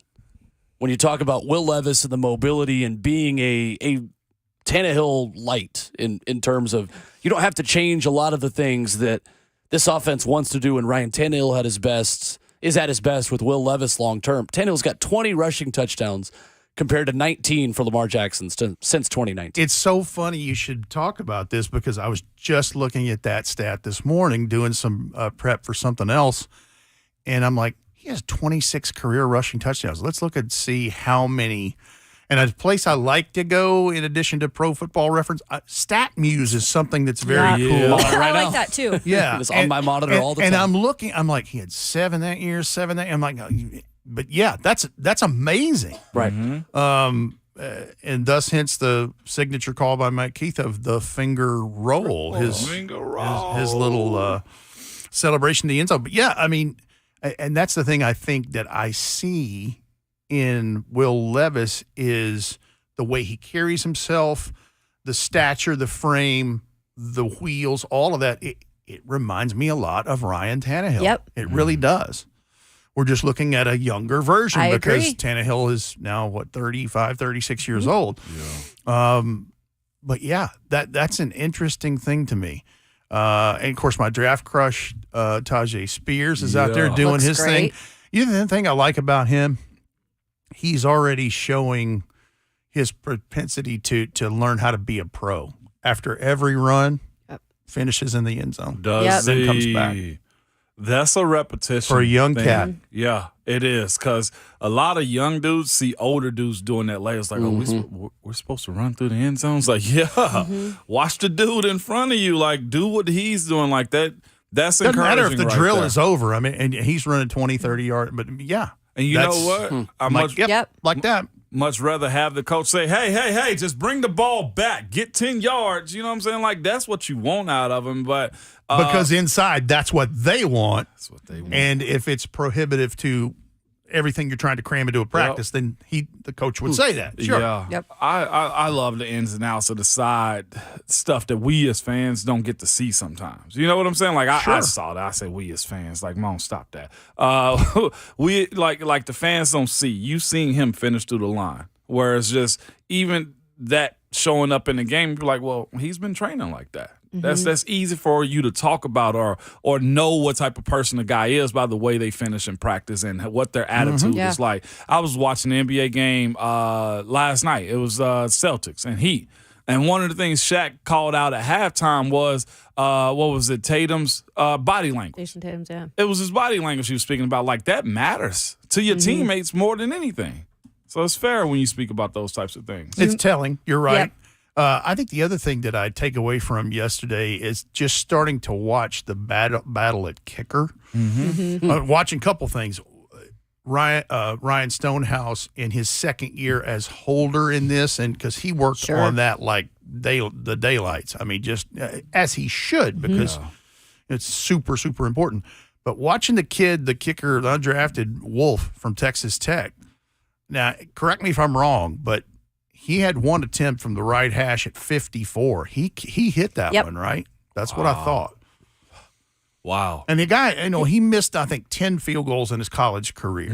And most of his stuff, I think his career long in college was 51, if I'm not mistaken. I think we looked he at, and remember? Shudak are both, I think, 51. So just starting to watch little things like that. Sure. Nothing is imminent, but this is where the story starts to develop. I thought it was fascinating. Ackerman's conversation yesterday was about where he loved his kickers to kick from. It was like was it 44 to 49, I think? 40 to 49 is the money range, as he called it. And, of course, someone came back and said, well, 50 plus is such a big deal now because guys are doing it with such regularity. He said, let me say, we need to work on all of that, and that is super important. But the money range is still probably 40 to 49. Right, it is. And, but, I mean, it's true. There's so many kickers that are hitting them. I mean, it's starting to become a thing that some of them are hitting 60 3 times a year. Like the Cowboys kicker, who I think he's free agent now or signed with somebody else. And, of course, there's a kicker that became available right before the OTA yesterday, and Brandon McManus, a very surprising release by the Broncos and a very good kicker. So don't know if that's a thing, but there's something to kind of keep your eye on. Yeah. Coming up next, more takeaways from OTAs with Rhett Bryan. And I want to ask Rhett about the name that we are not talking about that you feel like is a storyline, a point of conversation after yesterday's practice, a name that we've not yet discussed that we should be through the offseason program. Rhett Bryan with us. RKW continues here in Hour 4 on 104.5 The Zone.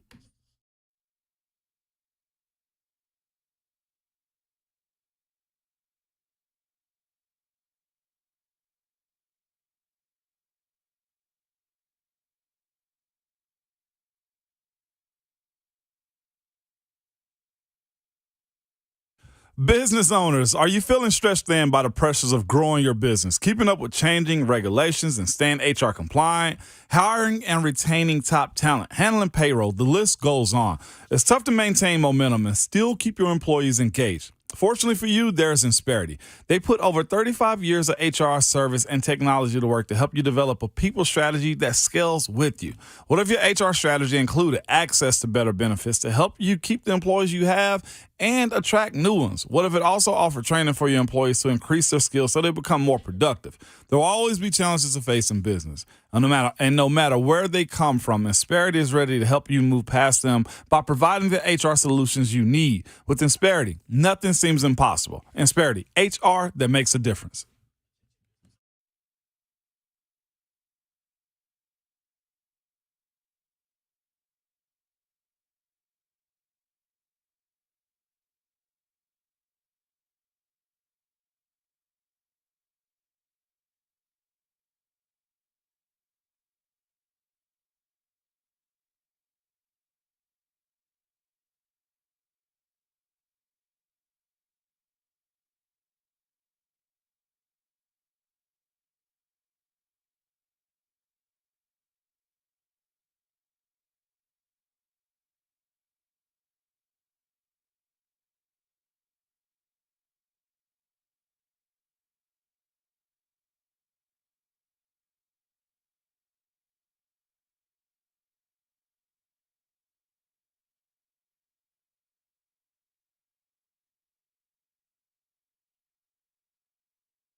Hour 4 of RKW is presented by All Four Seasons Garage Doors. Visit allfourseasonsgarages.com/Nashville. With Ramon Foster, Kayla Anderson, and Rhett Bryan, I'm Will Boulding. Robert Walsh, Jonathan Schaefer hanging out in the studio. Robert Walsh just saying hilarious things in my ears that is making me break and just cry at points today. I don't know if I'm just tired or what, but we got to get up on the floor. Yes. We got to boogie, oogie, oogie till we just can't boogie. no more. You have a year on this one, Rhett? This is Taste of Honey. This would be 1977 or 8, somewhere in there. Check me. Okay. What's the song called? Boogie Oogie Oogie by Taste of Honey. Okay. 1978.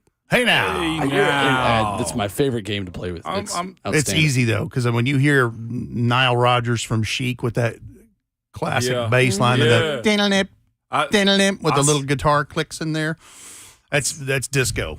Disco. The bass right there too. Boom, boom, boom. What's boom, crazy boom, is called boom. the bass, but a fish is called a bass. Yeah. Oh, gosh. That's a summer debate right there. Right. Welcome to the English language. I know. Put me in the water. I can't be the only one out here. Now she's doing the big mouth Billy Bass on the wall. Yes, that's exactly the hottest gift of the late it's 90s. the best gift of the late 90s. Drop me in the water. So we get both of them right there, the bass and the bass. You That's feel right. me? That's right. My dad shot that thing. I played it so many times, he took it out in the backyard and shot it. Well, sure, I get it. It's frustrating. It's an earworm. Now, you know that's actually a real song too. It is. Yeah, that's the Talking Heads. Oh, Bert, That's David Byrne and the gosh. Talking Heads. I didn't realize, Bert, that Jerry Jones went out and shot your CD. Oh, he went there. He doesn't play that, man. Jerry don't play that. Oh gosh. Anyway, He is my daddy. He is. I remember, I heard. I'm not sure your mom proud about that, but I heard. Well, she hasn't, so let's keep it that way. Well, let's hope she's not listening on the 104.5 The Zone app. That's right. By the way, folks, tune in if you are out of the area. Yes. That's Right. the best way to get us. Absolutely. It is. Rhett, I asked you before the break about a name that we have not discussed or maybe is a little bit off the radar, who you feel like is worthy of discussion after watching practice yesterday. Let me say this, and it's not necessarily about the work at OTAs that they've done so far, Okay. because that's such a small sample size, but I'm going to answer your question with one that I think is obvious, and it's a name we all know. It's just something that I don't think is being talked about a ton, and that's Thierry Tart. Okay. Thierry Tart has not signed his restricted free agent tender. So he apparently has signed some type of medical waiver to go out there and put in the work. Oh, I mean, he was there doing it. He's been doing it. And so, but he has not signed his tender. He has not signed the tender. Okay. So it's clear that he wants to be there. He's trying, but I notice things like that because I'm like, okay, he made the right business decision. Yeah. Wowzers, right? And again, that's I think that number is about $4 million, something like that. For like 3.8 or something like that this And year. this is a guy that these are the good problems to have because undrafted himself previously and found a bumpy way through his first year and change, and then really started putting in the work even more. He's a kind of great personality. He's a great dude. He's awesome. Funny. Mm-hmm. But he's learned how to be a pro. Yeah. I like that. Smart on him. And that's the one thing I noticed yesterday is like, I see 93 because you know me, I take roll every time. I'm like, who's here, who's not? And that's the other great thing in this is for OTAs, I mean, everybody's in that building or where they should be because there are some that were not out there that are, in training room coming back from injuries, except for two guys. And that's Christian Fulton and Kevin Byard. Correct. I'm actually a little surprised on Christian Fulton. In what way, Ramon? Just because he's still younger? Yes, because he's still a young dude. What is this, year 4 for him? This is the final year of his rookie deal. Going into that contract deal, and I hate to keep even bringing it up, but it's a part of the business of the NFL is. too. Like most guys that are in that contract year, first one in line, first one in the building. Coach, you see me, I see you. Hey, I'm here for this team. It's usually the conversation. Like I like to say, sometimes you got to play the game. Mm-hmm. And I'm just shocked that he's not in. Maybe he's better off not being in, but his face being in the building could be a good thing, especially right now. Absolutely. I get the sense, and I don't have it on authority at all, but I get the sense that he has been diligently working. He is working elsewhere. Yes. It's not that he's not doing anything.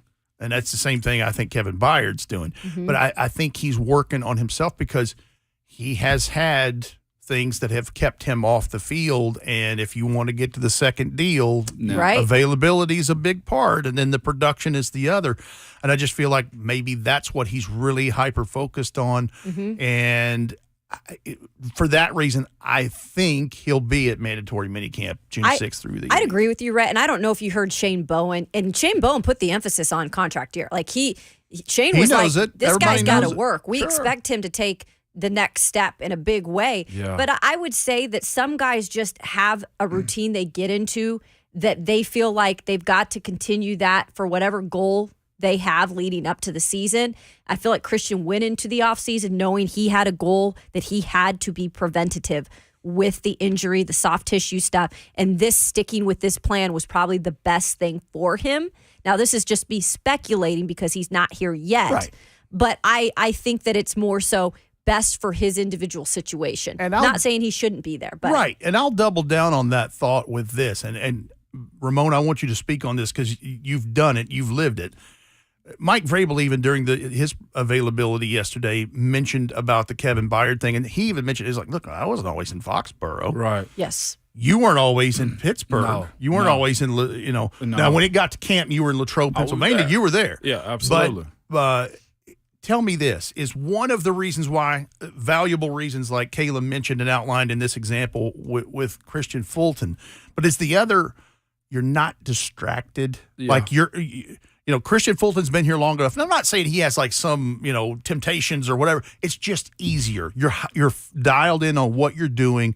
Whereas if you're here, hey man, let's go out. Let's go do this. Let's do, and where you got a job to do. And the fact that he got called out, to your point, like he was public enemy number one in Vrabel eyes as far as conditioning and soft tissues, right? Yeah. I mean, whatever you want to call it, his name was dropped in that. And you're right, Rhett, when you come into town, you do, hey, let's go to dinner tonight. Hey, you mind that he probably hadn't had a drink. And it's harmless, but it's, But it's team stuff. But for a guy that's hyper-focused, that needs to be hyper-focused, that's working on this contract and probably trying to figure out, are we actually going to start talking this summer? You know what I'm saying? He's probably having those conversations with his agent. So when I show up, they need to see me being a guy. I saw a guy actually get the contract started. Contract talks started by showing up in good shape. Mm-hmm. They was just like, oh. He hadn't been playing around. He hadn't been playing around. This looks different. And that's the thing, too, like team workouts, even with the sleds. The sleds is a great little visual for what outside training is like. But you go way harder with your individual trainers than you ever do with the team. Because if a team trainer gets you injured, then that's on that team trainer. And that's a knock to them, honestly.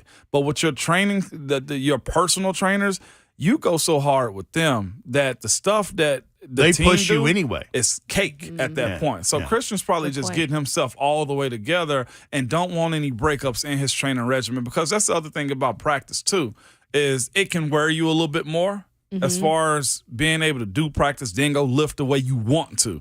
Those things don't correlate. You do got to scale back a little bit. Think about during the season. Guys have a method. Okay, this day we're going this hard. We'll pull back. We'll pull back. We'll pull back. The same thing happens in practice, too, this time of the year. And then the reps ain't all continuous. You only got 4 this period. He got 6 this period. You only get 2 this period. I don't need you this period. Well, Ramon, to your point, the last 2 seasons with the injury woes, there were weeks that Mike Vrabel, that they weren't doing regular, air quotes here, practice. Right. Mm-hmm. I mean, you have to do what you have to do to get through and get to the next. It's all maintenance. It is. Because you've got so many, walking wounded options here. And then also the other quick thing, too, is they trying to get as many plays and reps in as possible, too. So you just in and you out. And so it's all about taking care of yourself. And again, Ramon, you're the sounding board of this, but the older you get in that game, you have to find your regimen and your place that works for you. How do you tell the trainers, here's what I need to get me ready for the week. Yep. Here's what I need after day 2 of playing a game and day 3 and so on and so forth. it's all about those things, because that's what they're there for, is to help you with all of those things. And as we know, Father Time is undefeated.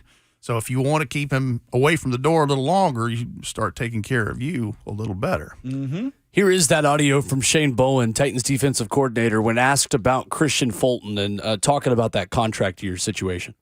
Yeah, he looks good. He looks bigger. He looks stronger. He looks healthier.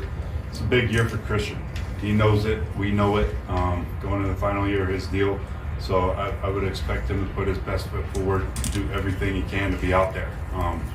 It's tough to produce. It's tough to eventually earn a contract if you're not out there doing it. So everything he can preventative-wise to get himself ready to go where he can last 17 games, 18 games, whatever it might end up being for us.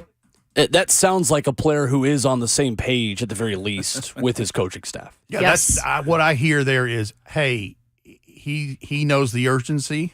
Mm-hmm. He's working on it, and he's communicated with us. Yeah. Yep. It's we had a conversation with. Oh, here we go. Oh, baby. And I told him Ranmone, yes. Ranmone? Yes. Well, in our conversation with Christian this offseason, I said to him, look, I believe you are the player that we say you are and saw that you are. But I need you out there. We need you out there for the Titans. And I actually talked to the Titans because I'm the Titans and you're the Titans too. We just want you. We need you, and we love you. 7 out of 10. The word choice. I am the Titans. Oh, my goodness. I just had to. Ranmone, did you borrow a slogan from an old 80s Dr. Pepper commercial? Right? I'm a Titan, you're a Titan. Wouldn't you like to be a Titan too? That's what I heard there. I mean, look, when it gets you, it gets you. Randy already threatened me, man. I need to stop already. It's on site. I can't wait till camp till you see him. Oh, my goodness. It's on site. We're going to need to do the show live from camp one morning and have Rand come have coffee with us early in the morning and just hash this out. Here, man, I believe him. I'm over here head on the swivel. He might have you like Vrabel putting guys on the sleds. He might have you hit a sled or two afterwards, but goodness. Step to my office, Ramon. Let's go to the phones for a couple of questions for Rhett Bryan as we continue here this morning. That's right. It's on site. Jeb is in Murfreesboro first up. What's going on, Jeb? How are you? What's up, Jeb? Hey, how you guys doing? Great. Good morning. I got a first say, old Rocky Top. Yay. And then I gotta ask you guys about my guy for OTAs, Colton McDowell, local guy. Of course, he's a Wilson Central, but I graduated from Lebanon, so we had a little beef there. But I just want to see how he was doing with the OTAs. Sure. Thanks, Jeb. Appreciate the call, Jeb. Colton is like his rookie teammates, finding his way.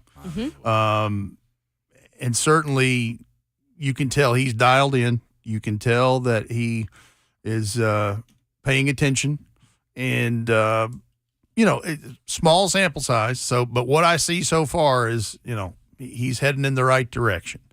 That's the way I'll answer that. And by all indications, when we had the availability with him at rookie minicamp, really like him. Nice young guy. Very nice young man. And looks the part. I mean, 6'3", 212. Yep. And, wow. So pretty good wingspan. If I was out there, he'd be my day one. One of the guys, lower round pick, undrafted guy, say, hey, I'm attaching myself to him. Sean Murphy-Bunting's over there. Bunting is over there. Yeah, you got to find a guy you think that's going to be good enough to make the squad. He would be my day one. That's what we should do that as a show. Too. Get in on the ground floor. Yeah, get on the ground floor. Get him quick. Buy low. Buy low, so high. By the way, Sean Murphy-Bunting, we had him on the show yesterday, right? Yeah. As you heard. Sure. I was watching him just in some of the early on drills. Like he took I feel like, that guy's been here for 6 years already. Like just the presence of him out there working with those guys, the young, just even Amani. I mean, who's been here for a while. Right. I feel like he's just been one of the guys for a minute. It does. He and Aziz Al-Shire both seem like they have been immersed here longer than they have. I think the thing with Sean Murphy-Bunting that I can see just in what little I've seen is, again, I go back to, I keep saying, learning how to be a pro. He had to do that in Tampa. He won a world championship because Tom Brady came there and they had loaded up the defense. But, he wasn't always the guy in that secondary. Yep. And he had to find his way through that. And I think he's better for it. I think the payoff is that the Titans have more of a finished product with him to be able to add some good rotation into this secondary and continue to bolster the defense. Like him, the way he carries himself. You can tell he's done it before. Sure. But the fact that he just seems like he's just blended right in that's huge to me. Yeah. And you couldn't miss Arden Key out there, I'll tell you that much. Oh, I've no. never seen so much energy out of a dude. Going hard in OTAs. Yeah. He's got a new lease on life because he's got a new place. He was, awarded some money that he had earned by previous stops. And look, we got him out of Jacksonville. That's enough. It's Jacksonville, man. He's like, hallelujah. It is one of the more boring cities to go to. Oh, it's awful. I hate Jacksonville. It is. But Jacksonville is just like, all right, let's go to dinner. And you're like, man, we got to drive 50 miles to get to a nice place. Like, it's so spread out. Like, it is the largest city in the United States per capita square mile. Is it really? Yeah, it is. Like, you could be like, I remember the first time I went years ago, and they're like, yeah, we're going to go to the stadium and set up the equipment. Then we're going to go back over to the hotel. I'm like, we've been driving for an hour. What the hell is going on? What's the place that most teams, was it Sand Traps? The resort down there? Amelia Island? I'm not sure if it's Amelia Island. That's where the one of the. It may be. That's where the Big Ten team stays for the Tax Slayer Bowl. Well, that may be it. I think it's We've like stayed Sand Traps Resort there. or something. Now another place we've stayed multiple times is at Sawgrass. Sawgrass. That's home of the TPC. Sawgrass. That's big time. Big time golf world. That's in Ponte Vedra. I had a flashback right It's a there. public man. course, by the way. That's why I broke my watch at, dude. Uh-oh. Well, that's not good. Oh my gosh! I had the freaking crown pop out. I was putting on my watch. Gotta watch out for that. Because Florida hotels usually have like the hard floors. Yeah. And I dropped my freaking watch on the ground. I had to get it fixed. That thing was, How many diamonds did you pick up? It wasn't even no diamonds. It wasn't even diamonds. Didn't even need it. I feel like that was a valid question. Do they make otter boxes? I was joking, kind of not joking. How many? Notice how she just slid in there on her birthday. Now she's going, hey, how many diamonds did you pick up? I'm going to go and lean in then, okay? It was my Audemars Piguet Royal Oak, okay? Yeah, that's what I Nothing dropped wrong with it, down Mom. there. No, Nothing wrong with it. It was my Audemars Piguet, my AP, Royal Oak, man. I was hot. I'm putting it on, and it fell out of my hand, and the crown popped out. Shout out to my folks at Genesis for fixing it. Not a good way to start the week. It wasn't a good way to start. We beat them, though. There we go. Like y'all beat me. That- You beat me, my dog. Yeah, because at the end of the day, it's Jacksonville. Yeah, you doggone And listen, right, hey, man. and let me tell you, as we get closer to the season and I appear here on RK Dub with regularity as I do, that's a tougher prospect, man. I mean, they won the division. Yeah. So take your lap, but you're going to have to earn it. You're going to have to earn it in 2023. Yeah, you are. Rhett Bryan with us, presented as always by our friends at Farm Bureau Health Plans here on 104.5 The Zone. Need great healthcare coverage at an affordable price? Let Farm Bureau Health Plans coach you through it. They've been protecting Tennesseans for 76 years. Rhett, thank you as always. Thanks, Rhett. Thank you all. Thanks, Rhett. Have a lovely rest of your day, and Inky Johnson's going to help you with that. That's Yeah. right. Midweek motivation, final call for phone calls coming up next here on RKW 104.5 The Zone.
One final segment of RKW powered by All Four Seasons Garage Doors. Another happy birthday to Kayla Anderson.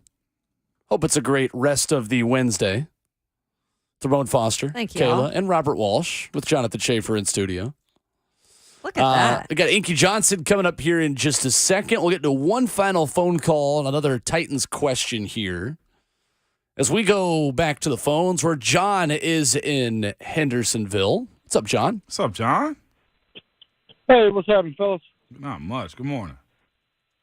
Good morning. I was calling, man. I've heard a lot of talk about Titans and everything this year, and I haven't heard one thing about my man Harold Landry, man. Have y'all seen him out there practicing or? He's still rehabbing. He's in the building. Nah, yeah. Oh, okay. Yeah. Harold's situation is just going to be that, I think, for the most part. They're going to be slow to go with him and his recovery. No resets is what they're looking for from him. Y'all asked, Monday, I think, what was our biggest who's the guy we need to see in OTAs or in the building this year? And mine was Harold. I'm looking forward to see what his response is like. And honestly, when he gets to that point, what's his hunger like with this team moving forward? Because his role, I think, gets bigger. You don't have Bud around anymore. It's your show now. So I think that's fair for you to ask that question. Yeah, I think it's definitely fair. And I think the question in a position like that is, how hard is it to keep weight on while you're rehabbing? How hard is it to? You like everything to stay the same. That way you rehab for it. Right. But you're right. Harold had him listed at, I think, 240. If he went down 10, 15 pounds to get stronger, get light, then add to it, I think it may be a big process. Because I've heard rumors from people outside the buildings, like, have you seen Harold? Well, no, he was I at the haven't. LA Rams game. He Yeah. he was on the field. Like people could see him. And he was small. And a guy like him may have to eat, may have to lift, may have to do all those things we spoke about earlier when we were talking about guys adding weight and maintaining and what you got to do to be that way. And truthfully, it may be more advantageous for him to actually drop weight to rehab and get stronger Right. than it is to maintain. And Caleb Farley, just to mention another guy that people were like, well, Yes. is Caleb Farley out there? No, he was not out there, but he is also in the building. Same type of situation where the rehab process is still going on. I mean, it's still going on technically for Jeffrey Simmons, who pretty much said, I'm still working through things, right? So And everybody has a different Farley timeline. was ACL or Achilles? ACL. ACL. Ooh, boy, I'm fortunate I never had that one. I would have hated it. Nothing you can do but watch It's a your lot of them. leg get smaller and weaker, and you start to question yourself. Oh, Yeah, it was also interesting to see Chris Moore wearing number 11. And he was asked about it. Yeah. And he said, I didn't even really think about it until after Yep. the thought. Said Nick Westbrook-Akina had 15, so just took 11. That's Like, well, fair. I mean, His answer was it's great. one way to move on. I mean, Sean Murphy-Bunting was 0. That's going to take some getting used to. Well, nobody's ever weird. worn that one, though. It's the A.J. Brown element Yeah. of, like, Well, yeah, you're taking A.J. Brown's number. I know that too, but Yeah, those two numbers in general to me is going to be like, who's wearing that number again? Chris Moore, who we talked to, by the way, guys. Yeah. We had not spoke to Chris Moore prior to that. And he was talking about somebody who handles his business pro. Like, that's a guy like that. I mean, is he going to be able to really be a contributor? That's to be determined. But like what we at least heard from him yesterday. And I click on TennesseeTitans.com, and here's Chris Moore with a high-pointed ball that catch. jump catch, yeah. Yeah. Looks like Air Jordan. I think, too, I think you guys got this right, too, but the Farley injury was the back injury last year. It was the back ACL injury was in 2021. That's right, yeah. What's funny, what's not funny about it, my brother Renardo, our brother Renardo runs too, ended up having an ACL and then ended up having a back injury on top of it. That's what happened, right? You compensate. Is from my understanding. You don't even think about it like walking on one side of the body as opposed to the other. That's why, like with the with those tendon recoveries, they really focus on both sides because you will be okay. Acuna. Oh yeah. You remember him last year? I It was told terrible you. last year because he got playing on his leg. Well, I was like, he's walking funny, I know. man. Well, and I've told you this before that I had my 4 Achilles injuries. Ooh. And it was because I got a new bed and I started sleeping on my other side than I was. And so one side was weaker, which hurts your Achilles because you're changing the angle of which your hamstring, your quad, everything is striking the ground. Yep. Anyway. Crazy. Compensates for it, yeah. Fun show. Appreciate Rhett Bryan. Appreciate Brian Rice joining us. The Buck Rising Show is on deck. They've got the dumbest thing in sports this week. I trust that Jonathan Schaefer has already responded to that tweet from our Twitter account at Remote Kayla Will. That's fair. And we go down to Inky Johnson, midweek motivation, sending us on our way. Back at it tomorrow morning. Inky Johnson, right now. But oftentimes, whether it be in business or whether it be in life, we treat things like it's transaction and we waste the experience if the experience doesn't give us what we want from it. Right? We waste the experience if it doesn't give us what we want from it. Some of the greatest lessons in life comes from moments of rejection, comes from moments of opposition, comes from moments of things not going the way that we want it to go. Can you do something for me? At the first sign of opposition, please don't stop. Can you do something for me? At the first sign of adversity, please don't stop. Right? At the first sign of something changing and not going the way you want it to go, please don't stop. Please don't throw in the towel. Please don't wave the white flag and say, I yield, I yield. Please don't stop. Right? You are amazing, man. You are incredible, man. You are gifted. You are skilled. You are talented. But the problem is not the gifts, the skills, or the talent. The problem is sometimes the perspective